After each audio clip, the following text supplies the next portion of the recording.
All right, here we go. Hey everyone, welcome to episode 24 of the Nerds and Words podcast. This week we are joined by Potion Shop, Hello. Khur, Yo, what's up? and BioHack. Hello. We got mostly a bunch of interesting global lab stuff to talk about this week, but before we get into that, Potion, how was your week? My sleep schedule has been destroyed, so I decided to work on music this week. I remastered my entire first album, and I remastered 13 songs for the second album that I've had made for me. So that's basically all I've done this week. I haven't really played a whole lot of BDO. Still working on, I guess, since last week I got 1,500 skill points on my DK, and I'm almost at 1,500 for my Kuno. So that's kind of what I've been up to the last 2 weeks other than music. Anyway, you can turn yourself up a tiny bit, Potion. Every week I got people asking me to turn you up, and I can't turn you up any further. All right, how about that? That's so much better. Yeah, so how are you liking the music thing? Are you... Well, it costs a lot of still digging money is one of the major problems with it. It is extremely expensive. The time consuming is not so bad, but I feel like it's something that really needs to be done because there's not a lot of good music you can listen to without worried about getting DMCA'd. And the only way you can really, truly not be worried about being DMCA'd is having somebody that you know and trust making music that tells you can have music, you can listen to their music on stream. And there are music out there, but there just needs to be more variety. It's hard to find something that you truly enjoy. Yeah, I've been sweating over that a lot, seeing people tweet about getting banned over a clip from 2017 that played like 3 seconds of a song, and it's just insane how Twitch is giving absolutely no cover for its creators at all, and no one is out there negotiating on our behalf or trying to get licensing deals or anything. It's just like... I saw that one where what was that guy, Jake and Bake Live or something? It was like 4 years ago. Someone drove by him because he does IRL streams. Someone drove by him playing a Kanye West song, and he got DMCA'd for it. That was kind of crazy. Yep. It's kind of fucked. Yeah, like, I mean, if that went to court, it would clearly fall under fair use, or even like, I mean, I feel like it doesn't even approach fair use. It's so ridiculous. It's so out of the realm. Like, if you look at the DMCA criteria, in order for something to be copyright violation, it has to be like a replacement for the thing. And there's like several different criteria that it has to fit in order for you to be stealing someone's music or whatever. And it's like someone driving by for 2 seconds with a song in the background. No one's going to go watch that video instead of listening to the original artist. Like, it's just not, it doesn't accomplish anything. But well, there is a little bit of a retort on this, because a streamer can basically say, hey, I don't agree with this. This is not a DMCA. It can't be legally. And then it puts it back on them to take you to court over it. And if they watch the clip and listen to it, they're like, oh, we would lose a court case over this. So can we actually do that? I haven't seen any ability from Twitch for me to push back. Like, there's nothing I can submit. Where would I go to push back on a DMCA claim? So the proper way is to send it back to the person who gave you the DMCA. But if you go to Twitch and you say, hey, this is... How, though? Like, you don't get any... All you get is an email saying that, like, IFBI cucked your clip.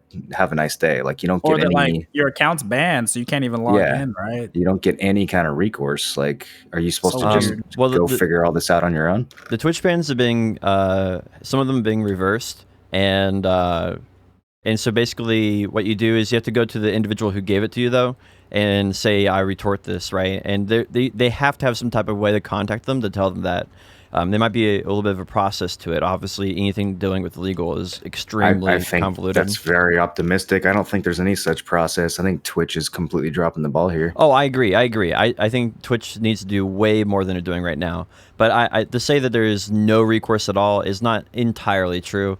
There have been several people who've been unbanned who got banned. Like, someone got banned and literally, I think it was like 1 hour later they got unbanned. Because they got 3 DMCAs for the same clip. So they played like one song on stream and someone clipped it several times because they had a lot of viewers. And then once it got clipped, every one of those clips was a DMCA. So yeah, they What a world, they just dude. got What a instantly world. banned. Khur, how was your week?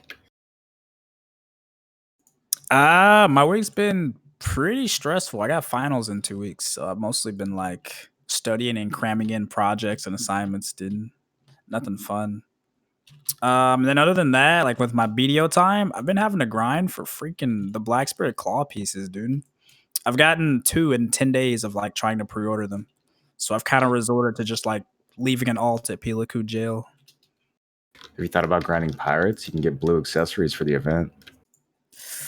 Pirate's a lot of inventory management, more effort than I want to put in. But it's not a bad idea, honestly.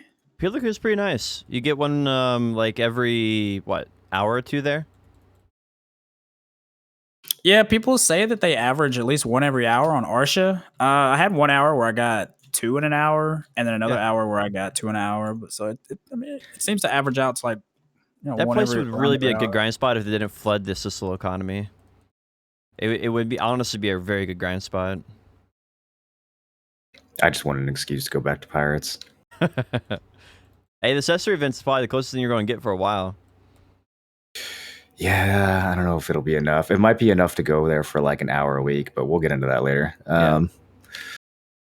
How are finals and everything going? You feel like you're tackling them? You feel like you're ready? I mean, I guess as school with COVID's been very weird because like we'll go to in-class classes like once per week, and then like the rest of the week it's just like they record a 20-minute video of them reading a PowerPoint.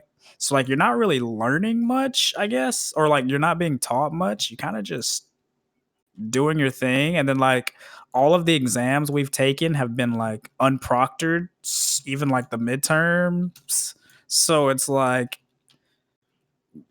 there's not really the requirement to actually learn unless I mean obviously but I'm sure there's a lot of people that's been cheating their way through, that's for sure. Yeah. It sounds like high school, but there's no teacher. Basically, dude, honestly. I couldn't believe how much cheating happened in person in college. I couldn't imagine how much is happening online. Oh yeah, because it's like Zoom, like it's like any proctoring test is on Zoom, so it's like they can't see your screen or anything, they just see you in the webcam. What's going to physical class like? How do they even do that? How do they keep you guys apart? They have all the rows and things. There can't be anybody sitting within 3 seats of each other. So there'll be one person, then you skip 3 seats, and another person, then you skip 3 seats, and then like everyone's wearing face masks, and like the teacher's complaining about not being able to breathe every 5 seconds. It's pretty fucked. Get nothing done. Wow. Okay. I'm glad I missed that era of school. That sounds like a blast. Bio, I know a little bit of how your week went. Why don't you tell us about it? Yeah, dude, my week has been great. Well, first off, this is like 2 or 3 weeks old, but I had mentioned a lot previously on the past podcast. So I finally got my 30,000 Rupee quest done about 2 weeks ago. So that was super awesome. And then I made a 40K win. 40K win, yeah. When they add another bracket. Hopefully they don't do that. Yeah, and then I made a Fallen God the same night. So that was pretty cool. And then last night I hit a Penturo after 20 failed pen accessory attempts. So it was kind of a bitch, but we finally got there. Did you cron it or did you raw tap it? No, you definitely croned it. I croned it. But I downgraded 10 TED accessories out of the 20 that I clicked. 10 or the 20 that I failed because I clicked 21. 10 of them downgraded. That's insanely bad luck. 20 fails. First of all, you were doing that on what, like a 10+% chance, right? It's like a 15.5% chance or 15% chance. You see, you had 20 fails on a 15% click. Yeah, dude, I've been turbo fucked. I'm 2.5 pen accessories short of what I should have if I had average luck on pen accessories. My goodness. I've clicked 38 and gotten 4. You were ahead on that Tet Dead God though, right? You saved a couple. The Tet Dead God I did. The Tet Dead God I did in 8 clicks when it would have averaged 17. So how much money did you save there? Like 20 like bill? 20 bill. Yeah. Your RNG is finally averaging out with all those 1 tap plus 15s, huh? No, my averaging is still 1 plus Plus 15s. I'm just making a bad joke. What? Oh. How do you think your average luck is, though? My average on That's a good anything joke, that my average on anything that matters is super shitty. Like pen Black Stars and pen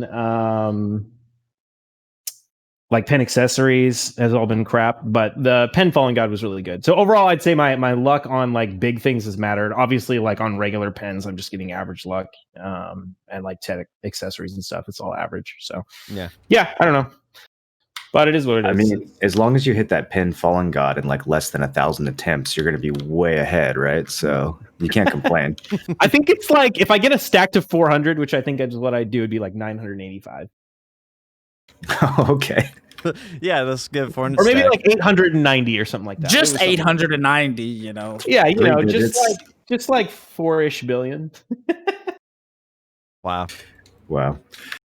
Well, congrats on the belts and the Dead God. I mean, you're kind of back to being hard capped again, right? I mean, other than the pin Dead God, what's the next goal?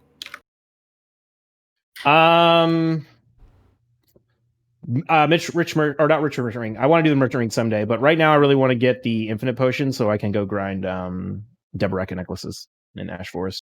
Okay, so I did win a base Deboreka last night too on the market. I don't know how. I've had like crazy good RNG when it comes to buying Deberekas. I want a duo, a pry, and 2 bases. Are there a lot of people ordering those against you? Yeah, I mean, like I think there's like 60 orders on bases and like. Well, I guess we could look pretty easily, but yeah, it's not that many. Are they all maxed? Hmm. Oh yeah, they are all maxed, so it's total random. Wow. Yeah, there's 25 have been sold, 58 orders, and I've won 2 bases, so that seems really lucky. I got. And you bought the only I think my duo? Timfo is still right on that. Yeah, I bought the only duo. I don't think anyone else had an order on the duo at the time. What's your tinfoil potion? Is this because he did Miramax? Is that why he's getting all I these think debuffs? that it's RNG when it gets to the very top, but it's weighted RNG. And so I think that it tends to favor the first person in line a little bit more. That way, it's not like a guarantee, but at least you'll have a higher chance of getting it eventually. There were a lot of people who were ahead. Definitely was not the first in line, though. Yeah, because I'd won one. Like the first one I won was probably close to the first in line because I put it up right when it came out. But the second one I won, I put up like a few weeks ago after I won the first one. Yeah. Potion. I mean, everyone's welcome to their own tinfoil. All right, I'm not trying to force mine on you. But I think it's interesting anyway. The reason I originally thought it was because we had to do testing for pin accessory pre-orders. Snake was curious about it, and some people in Snake were testing it along with myself and a few others to see if it was truly just first come first serve or just 100% RNG. And our conclusion was obviously on a small sample size that it had a small weight to it.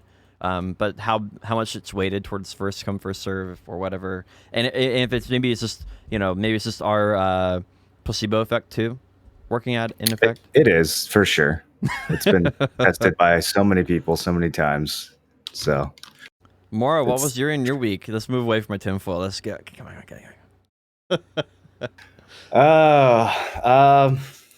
My week was okay. So Kunark dropped last night on the free EverQuest Classic server that I've been playing, so that's been super nostalgic and fun. I'll probably play that a bunch more today. I beat the Doom Eternal DLC on Nightmare. That was a bit challenging, but ended up not being as bad as I thought. The last boss was kind of a joke. And then honestly, I feel like there was something else that I did this week, but I can't remember what it was. I've mostly just been messing around with the T10 horse stuff. I tried getting mythical feathers from Lakiaro. I went and did a 5-stage, got a primitive Lakiaro which did not have a feather in it after opening a couple 4-stage bundles, which also didn't have feathers. So I've yet to get a feather from any Lakiaro, even a perfect 5-stage clear. And honestly, it kind of just makes me not want to even bother with T10s. Like, it makes me just want to put an order up for the feathers and then just make attempts when I get them. It makes me want to not actually try, though. The fact that a 5-stage Lakiaro isn't a fucking guaranteed feather is so infuriating, and it's such a missed opportunity to make like a cool part of the game relevant again. Yeah, because That's what's the max income per hour on that roughly? on Lakiara. I mean, if you're a god, it's like 150 mil an hour, Yeah, it's and not that's anywhere like, close. yeah, you can just go get some mid-tier gathering gear and crush that, and you'll be getting more consistent feathers as well. So why would you ever do Lakiara when gathering is just clearly better in every way? Mm-hmm. So that's been frustrating, and I've been taking out my frustration by playing other games. So we'll see. I'll probably get into life skilling and gathering some more, and just use the petals that I get from that and try to get some off the market. But it's crazy how much more feathers EU has sold than NA. They're selling like 2 to 3 times more than us. That life So skill kicking in hard, huh? yeah, way more people life skilling over there. I didn't realize. I mean, I knew that it was more. I didn't realize it was 2 to 3 times more. That's crazy. Or maybe they just have less T9s, so they haven't bothered to go for it. Yeah, I'm not sure. I mean, think of it this way though: they don't have as many T9s because they can't buy costumes to Kron, right? Yeah, that might be part of it.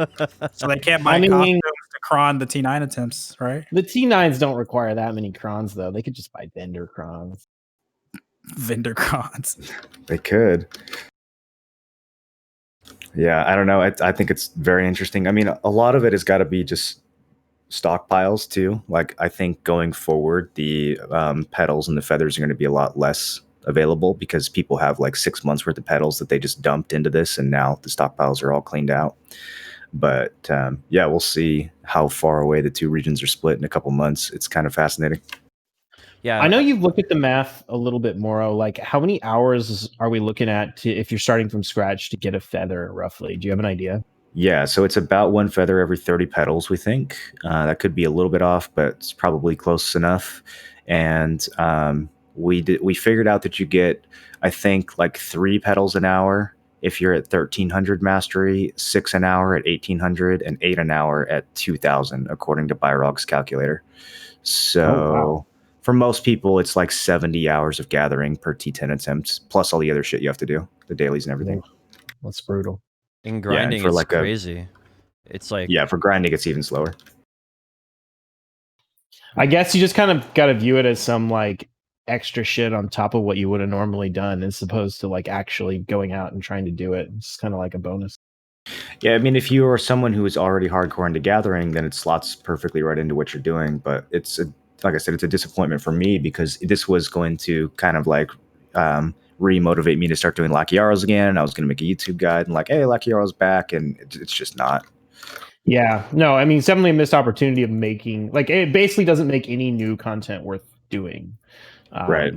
Like, you pretty much, it's like, okay, you've got a little bit of extra shit from stuff you would normally do. It makes And like in my case, training. like there's no way I would ever spend 70 hours to do one or T10 horse attempt. So it's just like, because I don't grind and I don't gather, it's just like, all right, well, I guess that's just not in the cards. I'll put a buy order up and hope I win one in 10 years. I do think they did a good job bringing horse training back in some regard. It's at least worth like, catching horses and leveling up your training and doing Imperial Horse for the Flower of Oblivion. They kind of made that a little relevant again. But it sounds like the flowers are not going to be limiting once we run out of the stockpiled petals, right? Right. Yeah. No, the mythical feather is definitely the limiting factor. But at least there is a little bit more reason to do horse training now than there was before. I wish they would uncap the feather or make it go up to 100 mil or something, because that would really incentivize a lot of people to go into life skilling and would fill out the economy both in Caphras and in a lot of other regards too. Uncap that, uncap Caphras, uncap a lot of things. I think they're just afraid of making gathering too good.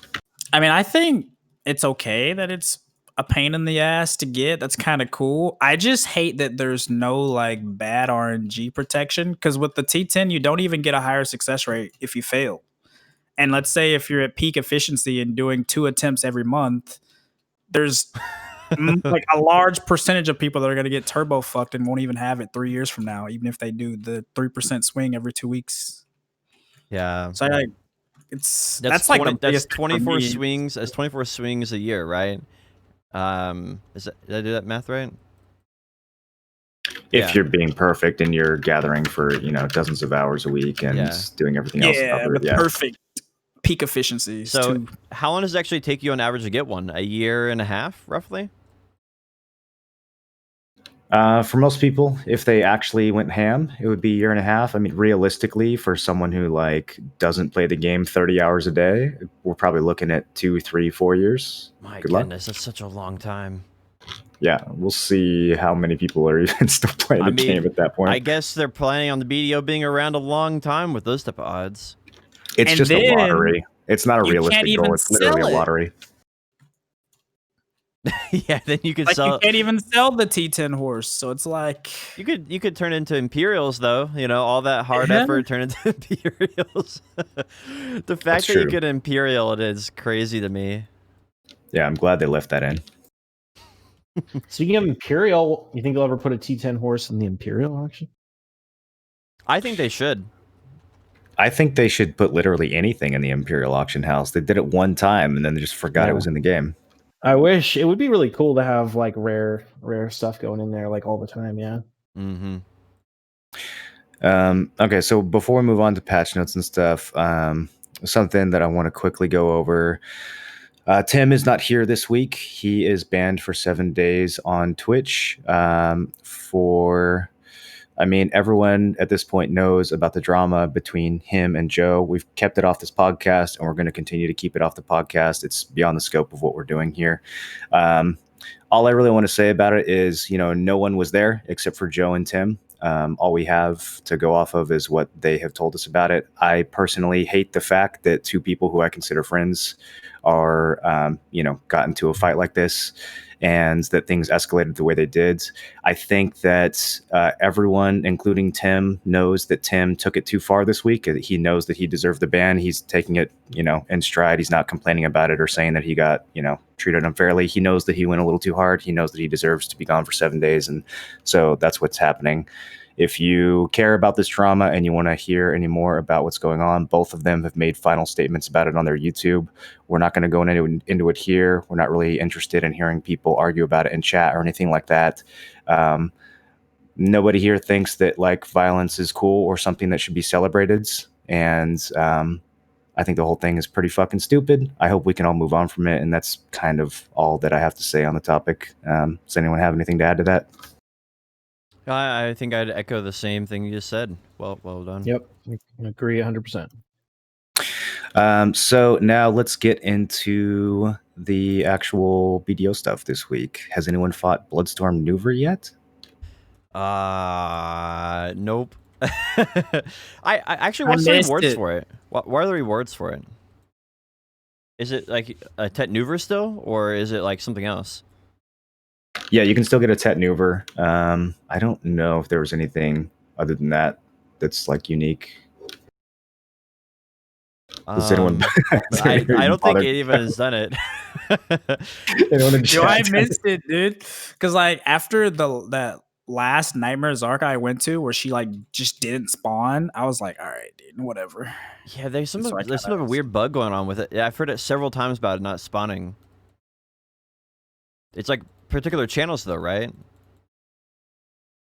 Yeah, apparently it's channel related, so like it can spawn on some channels, but not on other channels. I don't. Wait, did it make it RNG like field bosses?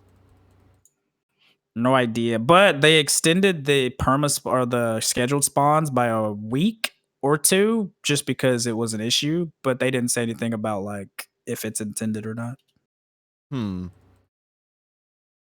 I think as long as it's reliable, because that's the whole thing. That was the whole reason why Nightmare's Arca originally wasn't popular, just because like you have to know if it's going to be worth your time to go there or not.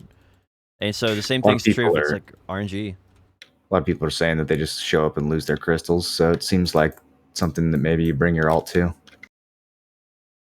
Yeah. How do you guys think they should solve that problem? Do you think that world bosses should break crystals? Because I feel like there should be some kind of DPS race on bosses to get like that. That's what used to make bosses like part of the fun was trying to be top DPS so that you'd have a better chance of getting a box.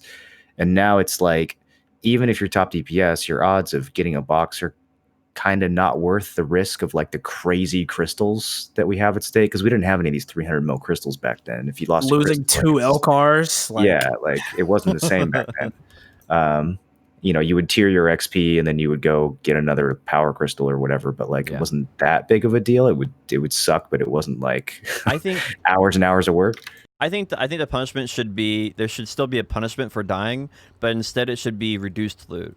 So you go there for loot. If you do more DPS, you get more loot, and if you die, you get less loot. And so I actually like that. Yeah, and it does the same thing, because that's the whole goal of you dying, is that you're supposed to have some small price to pay, and if it's relative to the world boss itself, then it's always balanced. Do you think they should show people where they're at on the DPS chart, or do you think that they should keep it hidden? I think they should make the hunter seals more obvious, so that people can tell. So if you get in if you're in baby loot, you get less than 10. If you're in good loot, then you're 10 or higher. And if you're in the top 10%, then and you're in that special loot category or whatever it is, then you should get 50 or something like that. That way, it's very obvious to people who are out there, and it can just be insider knowledge that can be traded amongst guild members and stuff. That'd be a fun little communication tactic. I mean, that's what it used to be, was hunter seals, and it still is like that now, but it's just nobody knows about it because the hunter seals are 1 to 7 or something very low. Do you think there should be guaranteed loot if you're top DPS?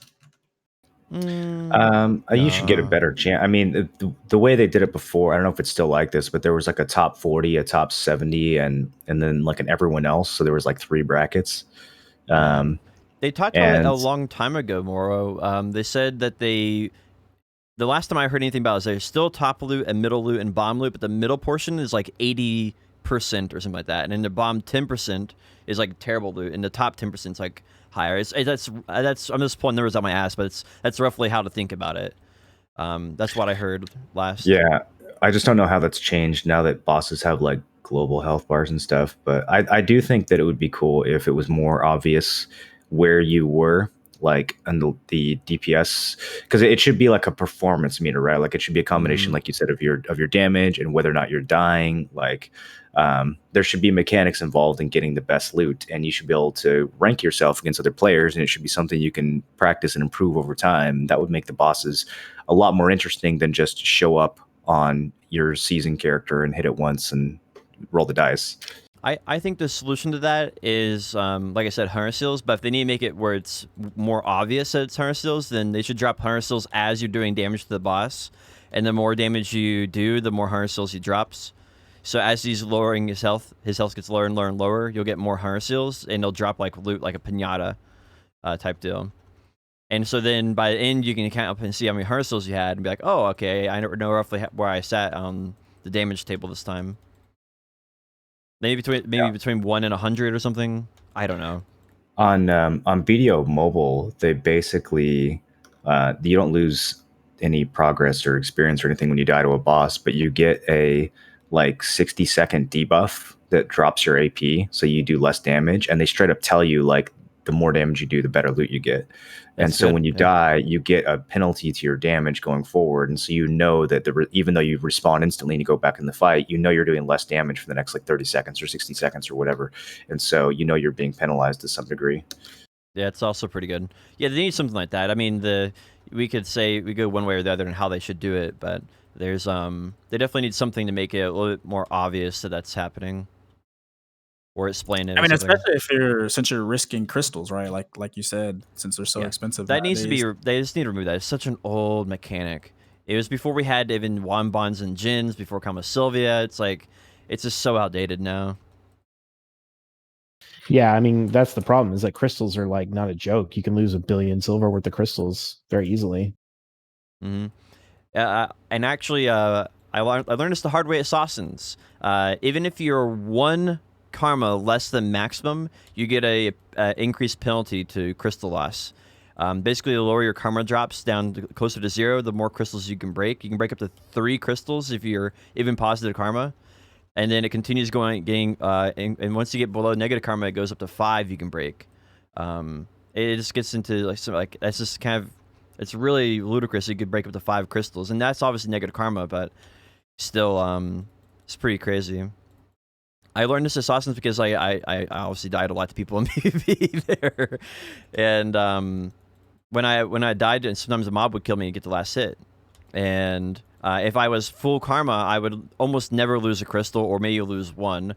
But if I was just a little below max karma, like we'll say 50k or 100k or something like that, I would lose like almost every single time 2 to 3, somewhere in that neighborhood.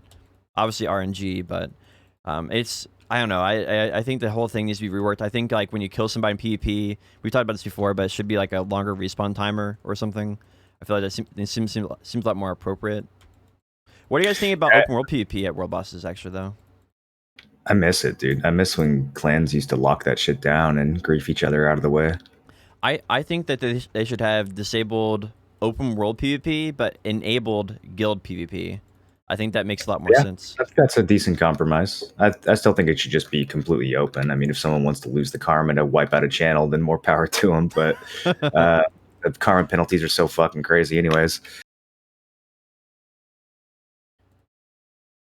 I kind of like it. I remember the days when like different guilds would lock down different channels, and you'd always have that that confrontation there. But yeah, it added an extra layer of complexity to the game. So you would know that sometimes, okay, don't go to Valencia 1 because Black Rose is going to be there, or fill in the guild name, right? And I think that type of thing is kind of missing now. It's like you're playing an MMO, it feels like, but you're not playing with anybody else, is what it feels like. Yeah, I mean, honestly, the only place you have that interaction nowadays is on bartering. So like everybody knows, like, don't barter on Media 3 on NA because you're gonna get sunk by BDO Navy, you know? Yeah. Have that on land. It's like, oh well, don't go to Media 3 Sawzins because that is Black Rose's area or that is Barcode's area, you know. Mm-hmm. Back on I do think that type of thing is really cool. Once upon a time. All right. Well, we'll get into we have some more things we can talk about. Let's see, for PvP in the Global Lab. But their next topic is Mischievous Jack. So I actually like this. They improved his movement speed. They made it where the item you get is now a permanent item. So you can just turn into Mischievous Jack whenever you want, which I think is kind of cool. It's huge, dude. Absolutely huge. I mean, I think the thing is, if you're going to suffer through that daily that many times, like you deserve to be able to turn into a Jack whenever you want, bro. So I mean, I think this is the reason I put this in here is more for the fact that it's just proof that they actually listened to feedback and immediately did an update for it, and so this kind of gives me hope that this might happen with other areas in the game as well. That'd be really nice. Dude. That's why I'm mauled whenever I read this stuff, because I'm like, okay, they clearly know when people are annoyed about something, but the shit they choose to fix and the shit they choose to ignore, I just can't understand like how they prioritize these things. I don't know. I think that maybe this comes down to whoever, if they have the team that's bored right now and they're like underutilized, because you always know in game development, like some teams are way overworked and some teams are way underworked. And so maybe if we have an idea that happens to be for the team that's way underworked, they're like, oh, hey, I got something for you to do, Yeah, they did like 2 really big changes this week that people have been asking for the recent times. So like, it kind of surprised me how they picked and choose what to change. I mean, we'll get into it because once we go over the Global Lab notes, but it's interesting. Yeah, I do think that, again, every time I feel like they're getting close to this Caltheon ball, which we can talk about later. I forgot to put that in there. I feel like they start doing some of these updates to kind of bring back the players' faith a little bit, and then they usually end around like February. So after everything's done and said, I'm curious to see. I hope this is a sign of things to come, though. And I do think they're going in a better direction. Like, do you guys think they've gone in a better direction in their last year or two compared to the first 2 years of BDO? No, absolutely not. I do. I think really? Yeah. Hell no, dude. No. That's fucking insane. I think there's some things they've done a way better job on by taking player feedback and like iterating on that a little bit. But I think there's some things they've done way worse on. Like Node Wars obviously have done way worse. Like they unquestionably done way worse. But I think I think the starting experience, especially in the new player experience, is way better than it's ever been, for sure. I think it's somewhat way better. Yeah, I mean, and that's what you're hearing from people who are coming back. Like, I don't know if you guys saw that Lazy Peon video about him coming back to the game. having a really good time. Yeah, I think people have had a really good experience coming back, especially with Seasons and stuff. Mhm. Seasons was sort of a disappointment for veterans, but I think it's been really popular among returning and new players. I really like all the more interesting stuff they've added to the game in terms of like long-term goals. That's like the main reason I play BDO, and what I love BDO for is like setting long-term goals to go out and achieve. So the potions are great, the infinite the merchant ring is great, the costumes are great. Like, yeah, I really like all that stuff. Even Rulupi, like as much as a pain in the ass as it is, like as a concept, I like that kind of stuff. The fact you use Rulupi as an example for them going in I don't even know where we find common ground on that. I think it's just like a different Twilight Zone to me. That's so a fucking different wild. era, right?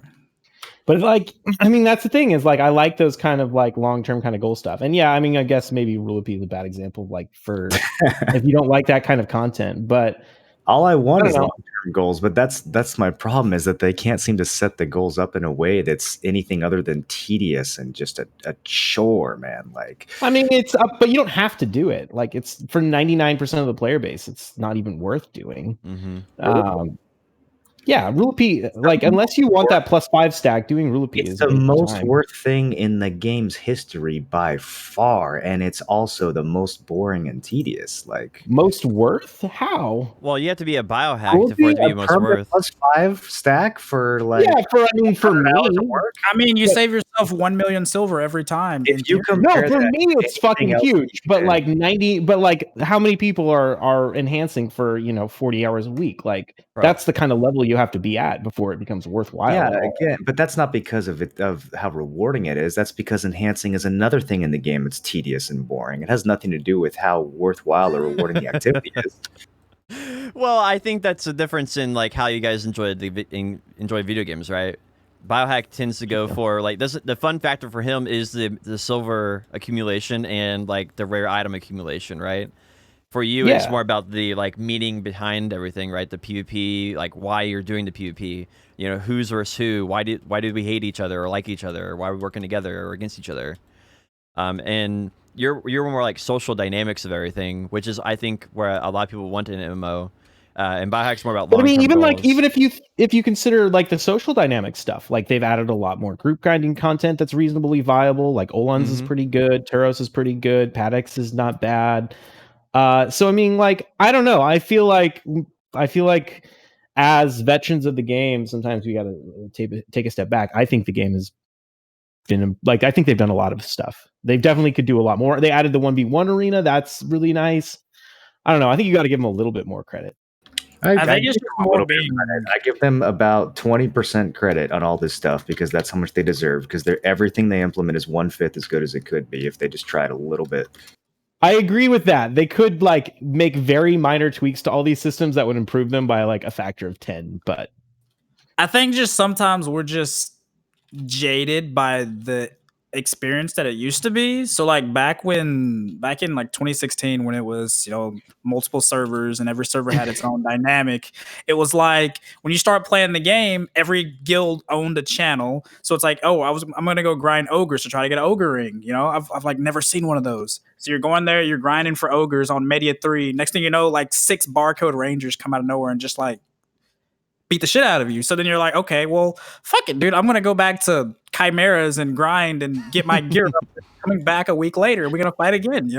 It's like it was like a completely different new player experience. So like I understand. It's like it just could be just like jaded old players, I guess. this is going to be another take that people don't like, but like you guys have some serious rose-colored glasses on old BDO too, because old BDO had some dog shit systems on it. Like the old marketplace is enough to like make old BDO almost as an entire game like kind of shitty. Like you guys forget trying to buy 10 memory fragments at a time for like 4 fucking hours to make any progression. Are you kidding me, dude? That market was lit. That was okay. Maybe for you. No, I'm not talking about the economy. The economy under old BDO was great, but the UI, I'm talking about the UI was so bad that like you couldn't make progression because you had to buy memory fragments, 10 fucking memory fragments at a time, and it took you like 2 hours to get 100. Like, yeah, but I let's think not those are forget just about that kind of numeric shit. changes they could have done, right? They could have just gone into the game code and said, "All right, now the maximum amount you can buy is now 100," and they would have solved Yeah. that problem. Like, I No, think they did that. That's what they did in current BDO. That's one of the Yeah, reasons but why I don't- BDO is but better. Sharp were 6 mil though. But No I mean, one's those are nostalgic for those the are old UI, dude. What are you talking about? The fucking UI? That's not No, what no, we're no, no, no. talking about when we talk about old BDO. No, I know, obviously. But my point is that you remember the good stuff and you're forgetting all the really bad stuff. That yeah. There's like existed in old BDO. they've done a lot of quality of life without. But quality of life, I think, is why a lot of people like that's icing on the cake, right? Quality of life is not why you play or don't play a game. And so I think the reason why Moreland, myself, and a lot of other people that are veterans of BDO don't enjoy it as much is because they do a lot of the quality of life stuff, which is good, but that's not enough to keep you enjoying the game. I don't know. I mean, I get this is all like personal preference. Like, Sure. I would way rather play BDO in 2020 than I would in 2016. No question. Man, I think the 2016 That's a hot take. Wow. so much better. I would actually take all of the quality of life downgrades and the shitty market UI and the CAPTCHA system. I would take all that back if it meant that I got to play the plus 15 era of this game again instead of the current one. Yeah, I think I probably would too. And it's not, and the reason that, and most of those things are very simple though. Like the open world PvP between guilds, the rules on that were way different than they are now. Your guild is not ready. This guild is not ready for war or whatever is a stupid system. Losing a random amount of karma in open world PvP is also terrible. On top of that, like, Losing XP in PvP? Oh shit! Fuck leveling. You can't level past 60 or do anything if you're going to lose XP in PvP. That was terrible. yeah, I mean, there's definitely been a lot of quality of life changes, but I think that I mean, overall, like teach their own. This is all personal preference, but yeah, if I was coming into BDO, I would rather play BDO 2020 than BDO 20. It's not even really that close for me.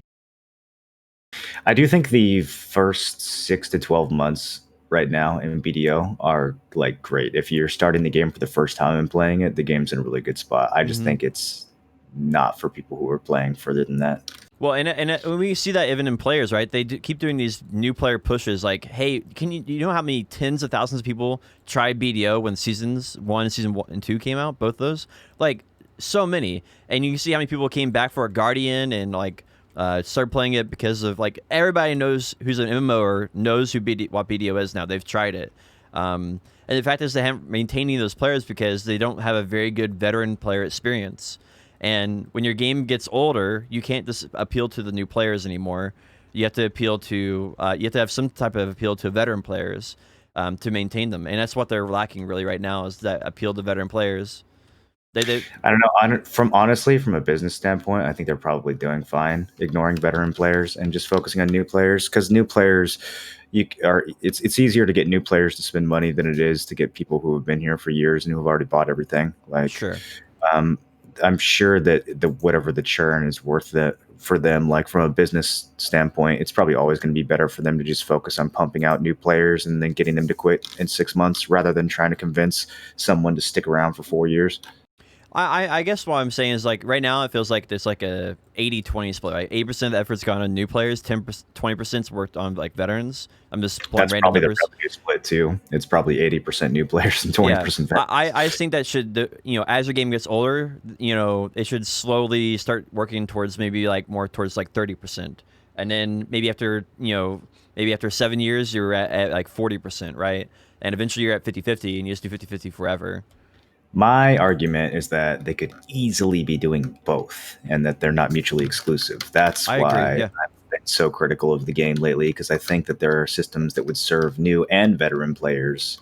And it's almost like they are intentionally ignoring their loyal players and fucking them over in favor of trying to churn out more new players. It's just weird because I feel like the things they need to do are not big changes. Like, Yes. I don't feel like they need to make it like revitalize the whole system. It's like maybe we just make the hunting in Odalita not shit. Like, Yeah. like spend 20 minutes fucking balancing it, and it's like, oh, now we have new content for our own players. And it's like you spend out like how much money developing this content to not even like bother to actually take that like 5% of the work to actually get it, to be interesting. That's the problem. There's so much shit in this game where it's like, it's interesting and they did all the work and could be really useful, and all the systems are already there. They just need to actually be balanced to be worthwhile. Yep. I think Yep. that's I think the vast majority of it. Yep. That's a perfect way of putting it. They literally do 95% of the work, and the 5% they leave out is the most important 5%. Why'd you have to bring hunting into this, dude? That's personal, man. Hunting's such a good example, man. Well, no, but it's like but no, exactly. That's why it's such a good example, because it's personal. Like you, Khur, it's like, like they were almost there. They almost added really great content for new players, and they couldn't be bothered to actually just fucking make it decent. It doesn't even have to be good. Lamborghini body with like a Ford Focus engine, bro. Like it's all good on the outside. The different mobs and everything are nice, but like functionally, yeah, exactly. Jesus, bro, those rhinos, I was looking at those look fucking cool, man. I wish you could hunt them. Yeah, the whole area is sweet, man. It's like another Navern Steppe almost. It looks good. Mm-hmm. Like the mobs, they clearly spent some time and hired some artists and spent all the money, and then they just couldn't bother to make it actually playable. I actually, after going through Odalita, I really wish that they would make all the monsters hunting monsters. Like this, make it hunting where hunting is all meat, and then gathering is everything that's not meat. And I feel like that because it was so weird seeing some rhinos that I could hunt, and some rhinos that I didn't. I could like kill for knowledge. It was just like it felt really strange. They've done that in pretty much every region, though. You've got like the feather wolves, and then the hunting feather wolves in Com Sylvia. Yeah, I don't know. Saving money, I guess. Reason the same model. Yeah, they're really an indie company, so makes sense. So what happened with the guild silver thingy? They gave silver back to some guilds? So the guilds that didn't abuse it or anything, which I think there was 4 of them, they removed silver, and now this week they got them back. The proper amount of silver they got back, I guess, was given to the guild. So that's kind of nice. Like the guilds got super payouts, but they didn't get their regular payouts, so they took away the super payout and gave them the regular. Yeah, they removed 100% of the silver originally, and now they've added the silver back that was supposed to be from the node. So they can now give their payout that we're supposed to be able to give out without worry, which I think is nice. I never expected them to actually do this, so I think this is kind of going above and beyond, in my personal opinion. I mean, it seemed it would be kind of weird if they didn't do that. It kind of would fuck people over who participated in the node war but didn't get any rewards. I'd just be happy getting banned in the whole thing. I wouldn't be worrying about no 30 mil payout or whatever it is. But yeah, I mean, I don't know. But they didn't do anything wrong. It's not like they, So. Yeah. Anyway, I'm glad they did that. It seems like a good update. This is the big one for the week for NAEU. They buffed all the 56 and 57 were bombs. Well, maybe not all, but the majority of 56 and 57 were bombs got buffed. What do you guys think about it? So I don't know about a lot of the shittier bombs, because like even on other classes I've played, there's usually one bomb that's clearly better, and you just take that one and you don't really try the other one. So I don't know enough about these to really say anything. All I know is that the change that they supposedly made for the warrior bomb makes no sense. It was like it increased the animation for using head chase after using the succession dodge, which doesn't make any sense because head chase is an awakening skill and the succession dodge is a succession skill. So I don't know what they even did to the bomb. It's kind of gibberish. Yeah, that's all I got. I think overall, I don't know about the warrior one, but these seem like they're in the right direction, right? Because we had the succession came out and it was way more powerful than everything else. Then they buffed the awakening, and then it basically left our bombs kind of in the dust. They just kind of felt like all kind of weak after this.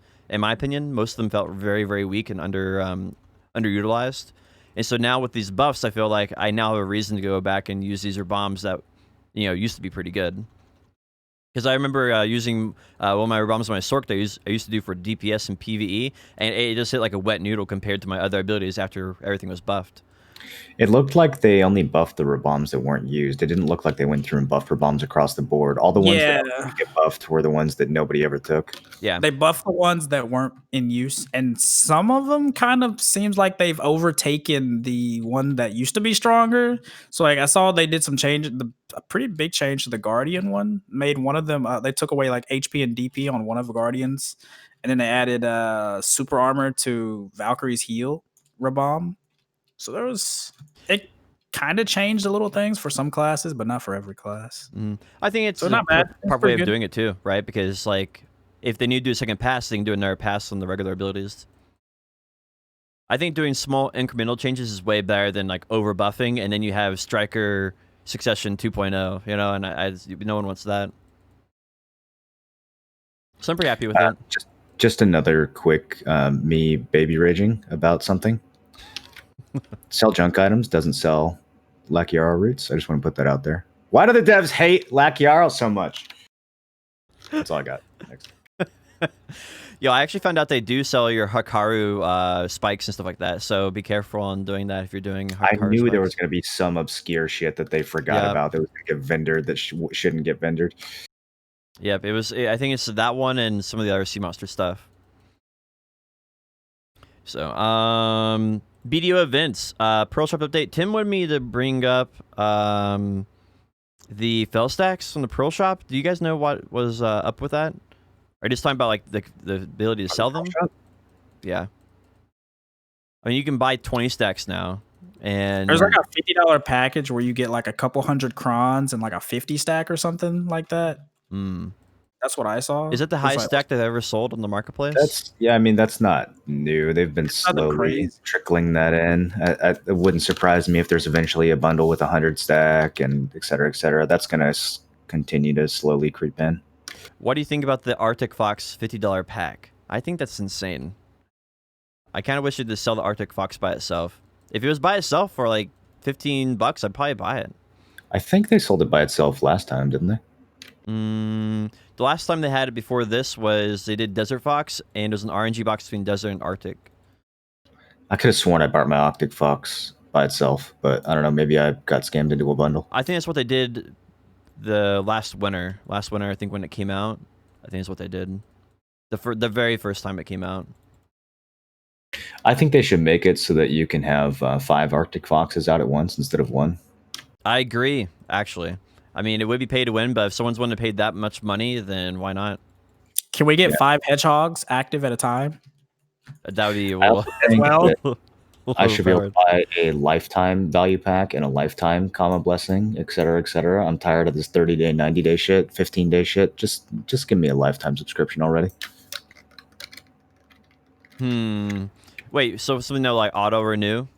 How much would you pay for a lifetime value pack? Like a one-time big, how much would you pay? I think I'd pay a 1 year, right? If it costs the same amount that 1 year would normally cost me, but I just got to keep it forever, I think that'd both be a fair price and would be something that'd be worth it for the developers. So I don't know how much a value pack costs you for a year, but it'd be like 100, 160, 170 bucks, right? Yeah, something like that. I think that'd be a fair price for it, and then that'd just be forever. I bet you they have that on this too. I bet you that the average player doesn't buy more than a year of this shit. So if they could get someone to buy a year's worth and called it lifetime, they'd probably be making money on more people than they would be losing money on. Yeah, and I mean, I would buy it because I mean, the chance I'm going to play BDO for another year is pretty high. Yeah. And it doesn't transfer to Crimson Desert. True. That's what they'll probably save that idea and like put in their back pocket and release that right before they announce Crimson Desert release date. Lifetime BDO subs 3 days before Crimson Desert's announced. I can see it. Other event, the November events. There's a lot in here. All right, so it's apparently pretty simple. Could you guys explain it though?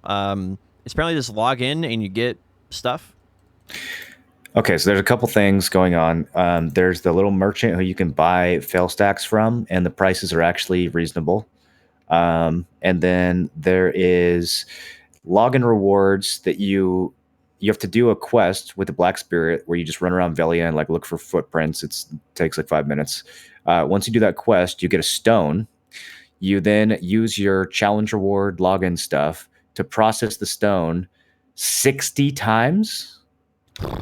Wow. So that's not like you leave it AFK. You actually have to manually process it 60 separate actions because it's a different item each time. So you do that. And then if you do all that and you get the 60th stone, you turn it in for 150 stack. If you're not logged in every day, if you miss a bunch of days, you don't get to do it 60 times. You might do it 40 times or 50 times and you get a worse stack. You get like a 120 or a 130. But if you go all the way and you do the 60 actions, you log in for the next 2 months or whatever, then you get a free 150 stack at the end. You can just wait till the last day to do all the processing, right? I believe so, yeah. You just need to be logged in and get the stuff every day. Wow. Okay. How many am I supposed to have right now? I have 9. Is that the proper Yeah, number? you're supposed to be on 9. 9 is the max right now. All right. So if you have 9, then we're good. All right. That's all I need to know. How long is the Halloween event going on? Is it going on for another week, right? This is the last week of it? What Halloween event? The one in Florin? Oh, God. I haven't even done that shit. Yo, there's a daily event where you get to choose a special dice, like for your Black Spirit adventure. I cannot get myself to roll the dice 5 times, dude. I can't do it. It's how do you guys remember to roll your dice? Bro, Set a timer. God King Nabron, all right? He comes through with the dice notification, all right? God. I usually get like 2 dice a day. It's about my average right now. It's about 2 dice I'm getting for free a day. Well, I have 1 round finished, and it's only because I use special dice.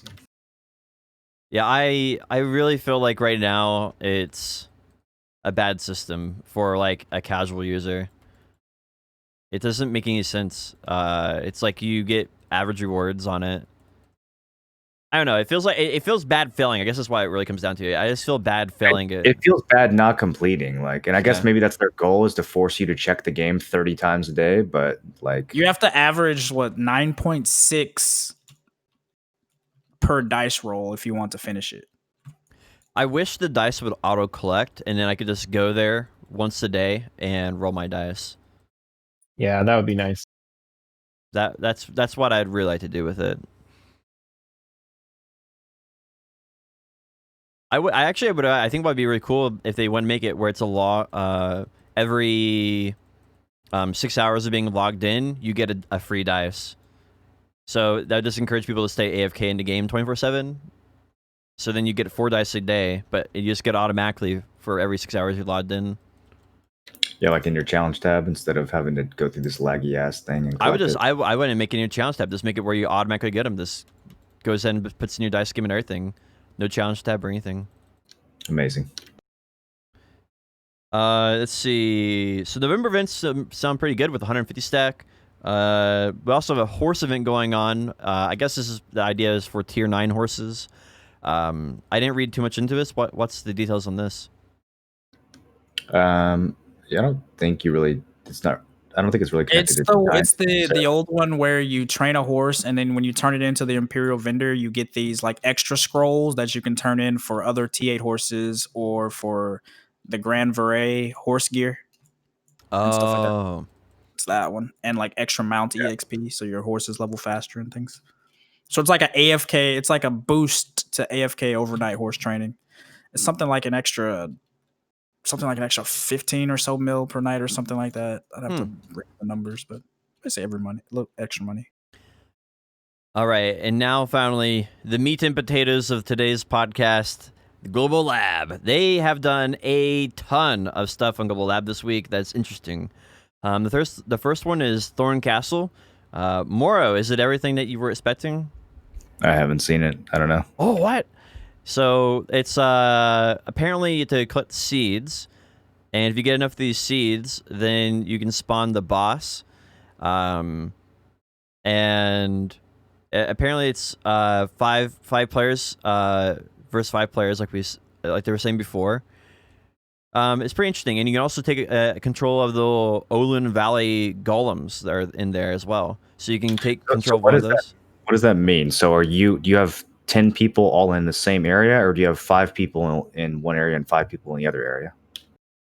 You have to face 5 players in the opponent's camp. You must use several tactic points to prevent the enemy from moving forward. Heroic buff increases the effect value when used according to each step. So basically, I guess you're trying to prevent them from moving forward, and then they're trying to do the same thing to your side. But how? Like, are you PvPing, or is this The way I understand it is that you both start on different sides. Say there's an island or an arena. You both start on different sides of an arena, and you work through killing mobs and collecting these seeds and things. And as you go through, it's going to mess with their side. And then you have different situations where you can have a player go in and like try to kill them to hinder their progress of trying to spawn this boss and things like that. Oh, so it's like Gambit in Destiny then. You have like a portal that'll take you to their opponent's side and you can fight them. I think Night Online did something very similar to that. Not that many of you guys have probably played that game, but if you have, they had like a PvP, PvE kind of thing where it's like 2 sides are racing against each other and then like meet in the middle. It could Ion used to have a bunch of PvE, PvP stuff too. Sorry. Yeah, I mean, it could totally work. I think the best instance I've seen of this is Albion Hellgates, where you're basically, there's 5 bosses, and you're kind of going in like a clockwise or a counterclockwise circle, killing these bosses, and you inevitably run into the other team, and then you have to fight to see who gets the final boss in the middle.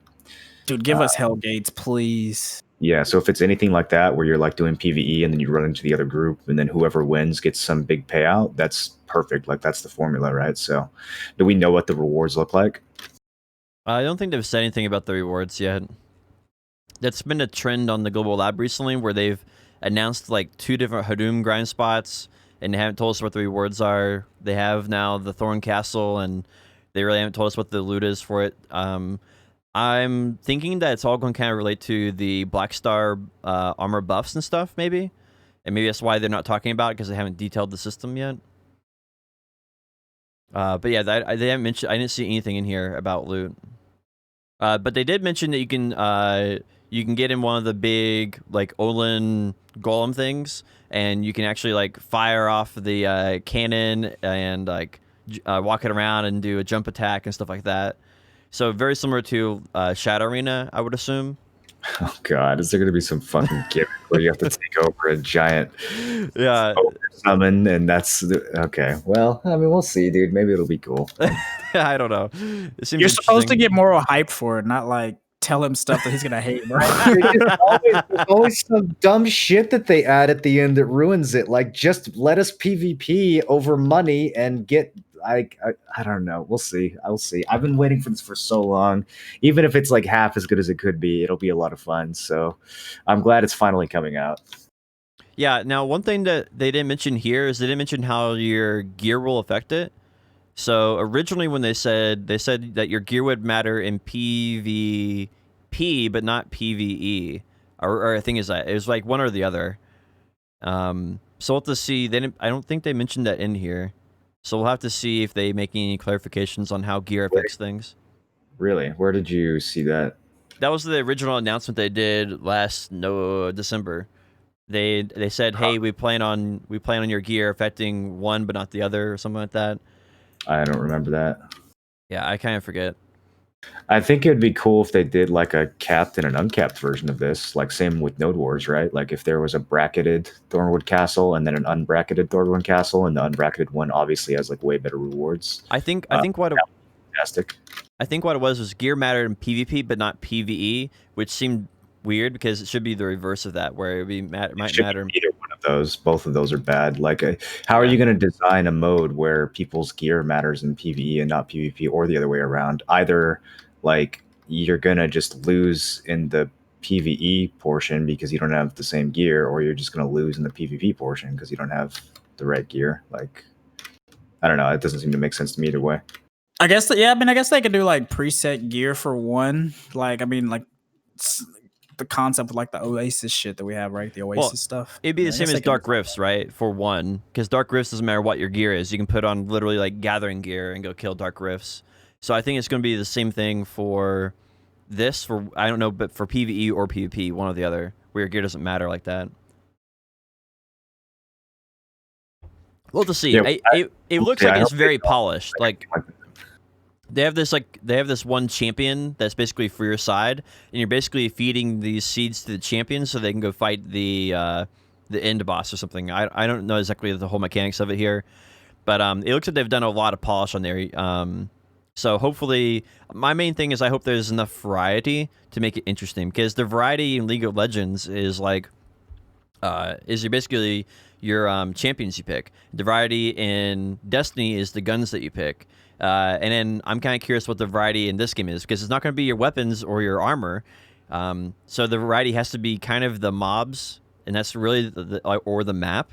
Otherwise, it'll be like you've done it once and you've done it a bazillion times, and it'll only be so many times you can win or lose for it before it starts getting boring. I don't agree with that. I think that the PvP in this game is good enough that it provides its own variety, especially if there's like tactic points that you can push and guard and stuff. That means there's going to be an evolving meta as people develop new strategies and new splits and stuff like that.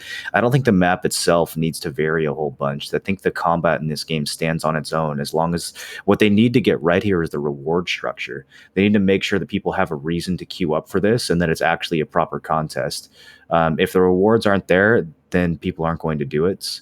And if the contest is super skewed towards like certain classes or certain like cheese tactics, then I think that'll also cause it to fizzle out.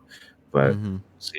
Especially with BDO, where like the entire game is us like putting in time to long-term progress gear and things like that. I don't think it would be really good for them to like make that not matter. You know what I mean? No, I think it I should agree. matter. I do think that there should be. Since it's a PvE and PvP blend, I feel like your gear should progress in this. I don't know what that should be. Yeah. Maybe every time you do this, you have a chance of getting like a accessory, or maybe you get like tokens you can turn in for an accessory of your choice. I don't know. Something like that would be interesting. Yeah, or I mean, I kind of liked, they had a good idea with what's the boss thing out in Aquila Eye, where you get like points you can turn in. They just need to add like, I think it makes sense if they add like cosmetic rewards or other kind of things for like some sort of point based system. I think that would be nice. Yeah, I don't know. They could give us crow coins. That'd be a really cool system they already have. They could give us hunter seals. Someone said put Caffers as rewards. Yeah, Caffers could be a good Especially reward on as well. NA, you know what I mean? Like Caffers are like crack. But I feel like Caffers is sort of like a double-edged sword, because as soon as everybody has it, then it's like I think the market's going to get destroyed, right? It'll go the reverse. Yeah, the problem with like Caffers is it's very tied to like current like there's a silver value tied to Caffres. So if it doesn't give you enough Caffres as you can get from the latest and greatest gathering spot when they release whatever comes after Odalita, then it would suddenly fall into irrelevancy, and that's kind of the problem with that. Whereas if you have things like that aren't just a straight up money conversion, then it kind of adds a little more longevity. Same thing with like the costume for the grind spots or the infinite potions and stuff. What if the reward was a Thornwood? What if you got like Thornwood coins, okay? And then based on how many Thornwood coins you had, you could buy Thornwood loot boxes. And then the Thornwood loot boxes had all kinds of crazy shit in there, like potion pieces or compass pieces. Yeah, that would be great. Actually, it was just RNG. Yeah. Yeah, that would be that would make it interesting, because then it's not like pieces. Yeah. You're not tied to like you could do that content forever, and it's not just like if it makes less money per hour than gathering, then it's not worth. You know what I mean? Right, like that's the situation you don't want to run into. Yeah, that'd just be great. Step the silver per hour issue and make it like a competitive thing without it being like meta or non-meta. I got it. What you do is the infinite potions only work in PvE. And for PvP, if you want the same ones in PvP, you have to do the new Thornwood Castle. Well, no, because then it just makes it mandatory. Yeah. Also, how would they even? That would be so hard to figure out. You're like your HP would be coded based on like how much. It'd be fucked up, bro. 100%, you did what damage? bro. Yeah. Oh, I mean, I guess an alternative way of getting the potion pieces other than PvE grinding would be good. Like they did the same thing with the archaeologist or the the rich merchant ring, so I don't see any reason why they can't do that again with Thorn Forest. And so you could either do PvE grinding or you could do Thorn Castle, right? I don't think that's a bad idea, really. Yeah, there'd be like a super low chance to get merchant ring pieces in there, just like all the special loot. That would be fucking sick. Yeah, that would make it really interesting. And if it's a really, really low odds, like it would kind of have to be, people are never going to finish it anyway, so there'd always be a reason to do it. Yeah, or Right. a hybrid of two, right? A little bit of RNG for rare items and a steady silver per hour. Yeah, well, if it was like an RNG loot box that could give you like 10 Caphras or, you know, a 1 in 10 million chance of getting a merchant ring piece, then, you know, you do it and you get the Caphras, but you'd always have that like hope that maybe you could pull something really cool. Yeah. I like it. Wasn't there kind of something like that with Dark Rifts, where there was like a box where you could get Caphras, or you could get, or not Dark Rifts, Altar of Blood, where you can get either Caphras or you could get like enhanced Lemuria and shit. You guys remember that? Sounds familiar. It was kind of an interesting mechanic. Say that one more time. You used to get like enhanced green and blue. You could there. I think there was a chance to get enhanced yellow stuff too, but there was like those loot boxes from Altar of Blood, and opening those is pretty interesting. Oh yeah. You could get all the way up until like all the way up to pin. Yeah, a Khur or whatever. With it. It was the event, right? It was an event. Was that just the event? Then I they don't took know. it away? I know. I remember someone got a pin of Khur out of it. And they're like, oh my gosh. Someone else I think got like some boss gear and stuff. That's pretty high leveled. I think that kind of thing could be good, but at the day, if it comes down to silver per hour, like that's just going to be a wrap then, right? So you're going to be Like, more I think or they still are in the game, but the event increased the drop rate to a reasonable enough amount so that it was reasonable to get those boxes. It's like they're still in the game, but I think the event increased, like it made it so much exponentially higher chance of getting it. Bro, they could just make it a costume thing too. Make it where it's another costume you can grind for, but you do the Thorn Castle. Make it another costume type thing. That could work. Yeah, I think that's too narrow though. I think if it had like Lower Zeka pieces and potion pieces and compass and map pieces, not just all the fucking pieces in there at different rates, and then like a baseline get fucked like 10 Caphras reward, I think that would be pretty dope. What do you guys think about them adding a new item entirely where you have to grind it exclusively through Thorn Castle? Like, I don't know. I'm fine with that, depending on what it is. But I like the other idea. I don't think they can make Thornwood Castle mandatory, because depending on how it works and how many people can go there. Like, first of all, how is this going to work? Is it going to have instances? Is it going to be channel based? Like, how many different people are going to be able to do this at a time? Because if it's like you queue up and you wait, like a battleground in WoW or something, you're going to be going up against, a 5-man Cho wizard squad with your 269 AP, and you're going to get omega dunked, and then you're just never going to do it again. So it depends on like how much saturation it has and what the queuing process is. Sure. I mean, I think that's a really big problem they're going to run into more and more, right? As they come out with more activities and they don't get rid of old ones, you're splitting your player base even more, so that means there's less player base to do all those activities. That's why when you go to Thorn Forest, you never see anybody hardly, because there's so many people spread out across the big world of BDO and all the servers that you just don't run into people as often as you used to. I think the solution to that is just having an event. Like where there's a certain event. Like that's kind of what WoW does, right? Well, they have like the random queue, which gives you better rewards if you queue up randomly for stuff. And then they have like certain periods of time where like one battleground is, the one that gives better rewards. So everyone does that, and you change it up all rewards. The time. That'd be kind of cool. Yeah. Like this week it's Red Battlefield, next week it's Thorn Castle, next week it's 1v1 Arena. I don't know, whatever. I don't think we're going to get that, but that would be best. It's the same thing with like the Slayer skill in RuneScape. It's such a good design because it like incentivizes you to go do lots of different grind spots as opposed to whichever one is just like the most money. Mm-hmm. I wish we had something like that, like a Slayer style skill in BDO. That would be really cool. The next topic is Hadum. Real quick. Yeah. Did we talk about the change to make the Afuaru drop all the rare items last week? Did you guys talk about that? Because that's like very similar to what we were talking about with Thornwood, and now every time one of those things spawn, I get so excited. Yeah, that was a great change. Yeah, I think it's one of the best changes. I had the coolest thing happen to me. I was at Thornwood Forest, I had a Rift spawn, I had an Afumaru spawn, and I had a Spook spawn all at the same time. I was like, what do I do? There's so much stuff to do.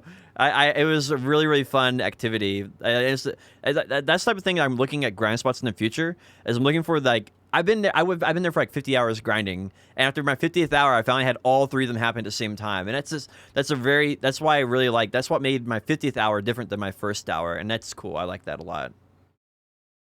But I do agree. I like Afumaru. I hear Afumaru is like really overpowered at some of the grind spots, like Ash Forest and stuff. He's like very overpowered at some of them.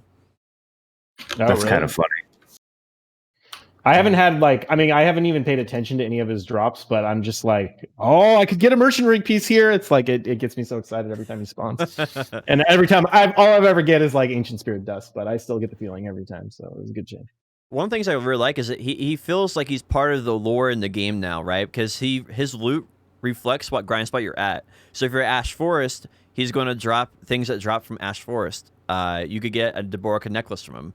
If you go to Thorn Forest, you can get a Deborica from. I thought he only dropped like the rare pieces, the potion pieces and merchant ring and compass. His loot reflects the loot of the grind spot you're at. So I think anything at the grind spot you're at is what you can get. That's my understanding of it. I thought it was zone specific and only for rare items, but because at Thorn Forest I get the Black Leaf, and at the Toro Grand Spot I get the Red Leaf. I think is what it is. Oh, interesting. Yeah, so I didn't know it was that specific. I thought it was like over the whole region and they were all the same. Yeah, and I haven't had enough of them to really say. I mean, I just got my anecdotal evidence is very small pool, right? But so far, I have never gotten a Red Leaf or anything outside of in Thorn Forest, and I've killed them, I don't know, 20 times now or more.